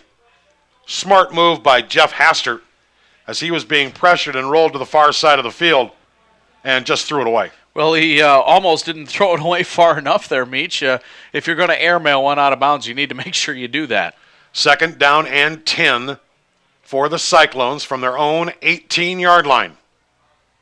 Heelan leading this game 21-17, 5:04 left to go. Bisson and Hakey come to the near side. Carney to the far side. 2 backs. Back to throw is Hastert. He fires low to Bisson, incomplete. Bisson was open. Heelan's defense played off him, but the pass was low and outside. It's 3rd and 10. Nice pattern there, actually, run by Bisson. He turned around and he was staring Hastert right in the eyes there, but Hastert couldn't deliver it, and it'll be another big third down play. I'd run the same play again. They kept 2 backs in the backfield for blocking purposes, and Bisson was out there. Now 2 receivers come near side. This time it's Clower and Carney. 2 to the far side. Hastert back to throw. He's got lots of time. He throws long. It is caught by Bisson, and boy, what a play by Doug Bisson up to the 48-yard line. That's a 30-yard pickup. Well, he just went up and got the ball there, Meach, and actually real good defense. I think that was Ben Rickard working on Bisson over there on the sideline. They both really tangled with each other and went up, and Bisson just got it. Well, we've been talking about Bisson all night long. He now has 5 catches, 1 for 33, 1 for 30, 1 for 11. We've been talking about him being the big play receiver. He's so big, you just got to throw it up and he'll catch it. Hakey to the near side. Clock runs, 4:35 left. Hastert sets, fires, it's caught, and a first down at the Heelan 44-yard line, 34-yard line, 34-yard line. That is going to be an 18-yard pickup completed to James Carney, and 2 straight first downs by the Cyclones, and they're down to the Heelan 34-yard line. To the far side of the field goes Adam Music, and to the near side comes James Carney. Backs are in the eye. Hastert on the delay to Murtaugh. He broke a tackle in the backfield. Actually, the Heelan defender ran right by him, and it's a 4-yard pickup for Reed Murtaugh. What a nice tackle there by Josh Bosquet, getting a hand on him as he came through the line, wrapping him up and bringing him right down. From the Heelan 30-yard line, it is 2nd down and 6 for Harlan. 3:50 left to go, 4th quarter. Heelan 21, Harlan 17. Oh my goodness. Carney near side. To the far side goes Hakey. Bisson, the tight end, to the far side of the field. Hastert keeps it. Rolls near side. He's got a man. He overthrows Carney. Boy, he had him out there. Calvillo on the pressure on Hastert. But he just missed Carney. 3rd down and 6. Carney had Shay Hacker there beat by a few steps. Thankfully, Hastert got a little crazy on the pass there, a little out of reach for Carney as it goes off his fingertips. That's about the 5th or 6th ball that he's thrown off of a receiver's fingers. He has thrown the ball 25 times tonight, has Hastert, and completed 9 of them. Pressure, Hastert. It's behind the intended receiver. It was intended for Clower, and it's 4th down. 4th and 6 for Harlan. They're not going to use a timeout, it looks like. I thought maybe they would. Now they're pretty confident with their play call there. Hastert came over the sideline and got it right away, Meach. Well, what a huge play this is. It's 4th down and 6 from the Heelan 30. And the Crusaders, they're faithful on their feet. The Cyclone faithful on their feet. Hastert in the shotgun. Takes the snap. Looks over the middle. Fires. Incomplete. Heelan football. The ball was intended for Hakey. It was way overthrown. And Heelan now, folks, don't get too conservative here. The ball on the 30-yard line. Heelan needs a 1st down. 3:24 left to go. Remember, the Cyclones have all 3 timeouts left. 1 1st down by the Crusaders if they can get the Cyclones to use their timeouts. Yeah, that could be enough. Weaver to the near side. Keene to the near side. Calvillo, the wing, to the near side. Pitch back to Wegher. Left side, he'll get about 3 yards up to the 33-yard line. It'll be 2nd down and 7. And the Cyclones are not going to use a timeout yet. Wegher gets 3. Oh, baby. 2nd down and 7. Clock running down to 3 minutes left. 21-17 Heelan. 2nd down and 7. Cyclones, a lot of confidence in their defense. Keene and Weaver near side again. Calvillo to the far side. Actually, Calvillo on the wing to the near side. I think that's Hacker to the far side. Here's Wegher. He needs a block. He cuts it up, and he's going to be at about the 36-yard line. A pickup of 3 more, and now a timeout has been called by the Cyclones. 2:37 left. When we come back, Heelan will have it 3rd down and 4 from their own 36-yard line. It's Heelan 21, Harlan 17. We'll be back in 30 seconds here on 1360 KSEJ. We are at Merrill Field in Harlan, Iowa, and this is exactly the kind of game we expected. It is Heelan 21, Harlan 17, 2:37 left to go, 4th quarter. It is 3rd down and 4 yards to go for Heelan from their own 36-yard line. 2 timeouts left for the Cyclones, but this is a huge, huge play. Backs in the offset eye. Calvillo in motion, far side. McCabe pitches. We've got a flag down and no 1st down anyhow. What's the flag going to be? Just a gain of a yard. Boy, wouldn't that figure on a 3rd down if we get a flag? Is it offside against Harlan? That might be, Meach. Nope, motion against Heelan. You know, wouldn't that just figure? This will be declined, but it killed the clock.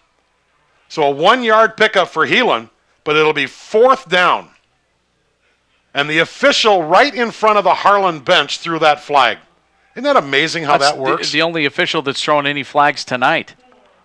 Well, I didn't see the motion. Calvillo's going alongside. I didn't see that. All right, Knowlton will punt it away. Shouldn't the clock be running? They decline the penalty. Knowlton's punt, wobbly kick, will come down. And it's fumbled! It's fumbled! Who's got it? Who's got the football?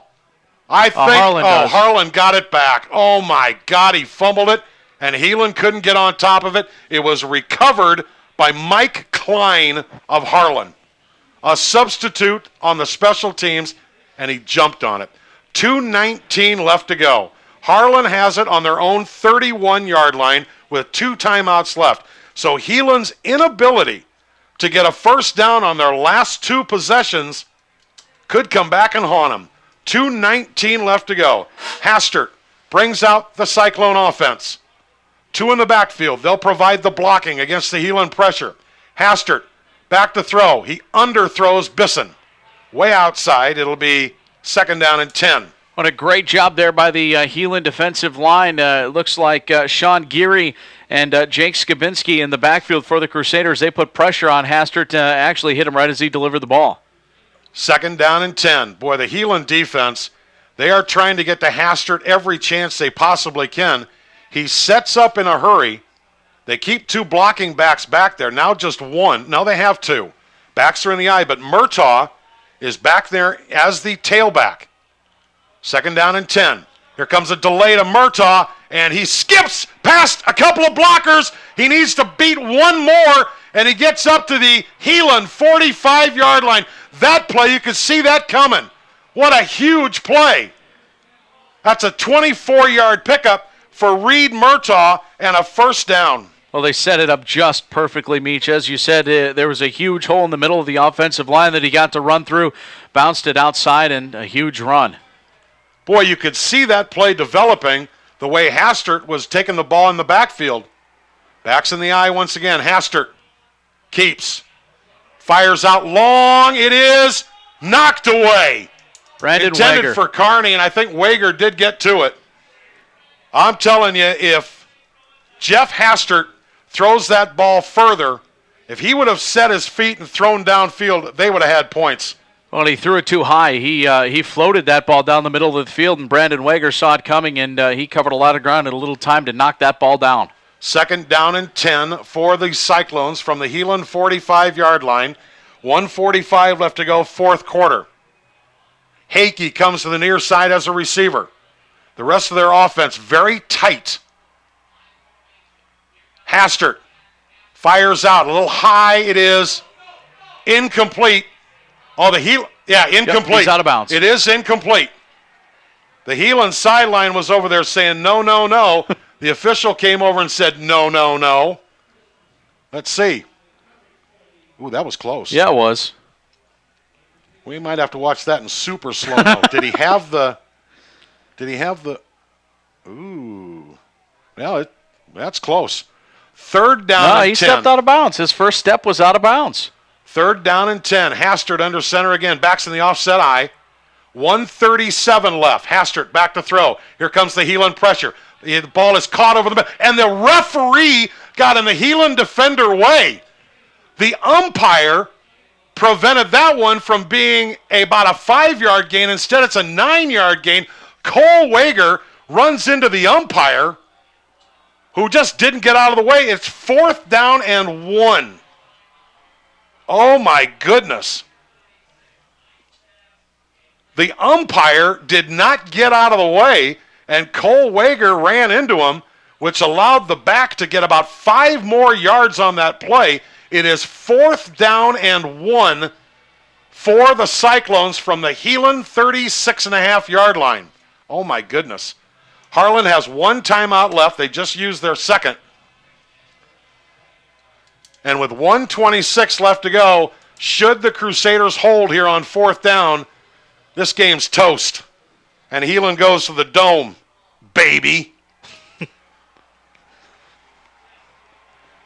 All right, here we go. Wow. Well, there's not a soul sitting in this joint. 4th down and a yard. Do you run it? Do you pass it? Do you try to go long to Bisson? Heelan's defense. Now, here's where you have to watch the cadence of the quarterback to try to draw the Heelan defense offside. Backs are in the eye. Hakey to the near side. Hakey's got single coverage over here. Hastert is going to throw the football. He overthrows the receiver, and Heelan takes over. Heelan takes over. Heelan takes over. Oh, baby. Hastert's pass was well overthrown, and Heelan will take over on their own 36-yard line. Remember, Harlan has 1 timeout left. And then after that, Heelan just needs to run the football and try to run it out. Oh, my God, my heart is... Hey, baby, I'm standing up now. 1:21 left. Again, the Cyclones can stop it one time. Don't take a knee yet, guys, but keep two hands around that football. From close to the 37, McCabe's just going to sneak it forward a yard, and there's a timeout. Zach McCabe just kept the quarterback sneak. That play took 3 seconds. Okay, 1:18 left to go. 21-17 Heelan. They need to run at least 2 more plays, and I think they can run the clock off. Oh, baby. It is 21-17 Heelan. Should Heelan hang on here, they would play next Monday in the Dome at either 4:30 or 7:30. Everything okay? Should we just set up residence over in Cedar Falls for the next couple of weeks? I might as well move over there for the next week. I'm just loving this. I just love this. I love high school football. This is just so exciting. I'm just going crazy. Anyway, 21-17, 38-yard line. Now remember, after the play is over, the ball gets spotted, the official whistles the ball in play, 25 seconds goes by. It's only second down. Then it'll be third down. Then it'll be fourth down. So we'll see what happens. McCabe keeps it again and is up to the 40-yard line. Now, let's see how much time it takes them to start the clock again. They've got to set the ball and then start the whistle. All right, there's 1:02. 1:02 when it started. It is third down. Heelan will not be able to run off the clock.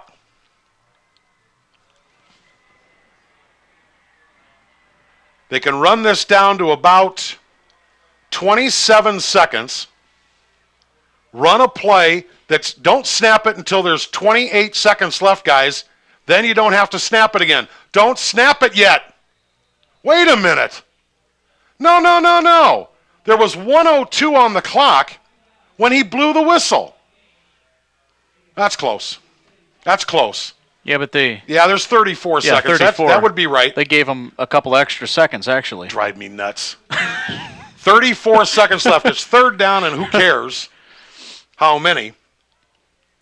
The Crusaders, they should run one wide play here. Run a play wide. Yeah. Run a play wide. Let them take some time off the clock.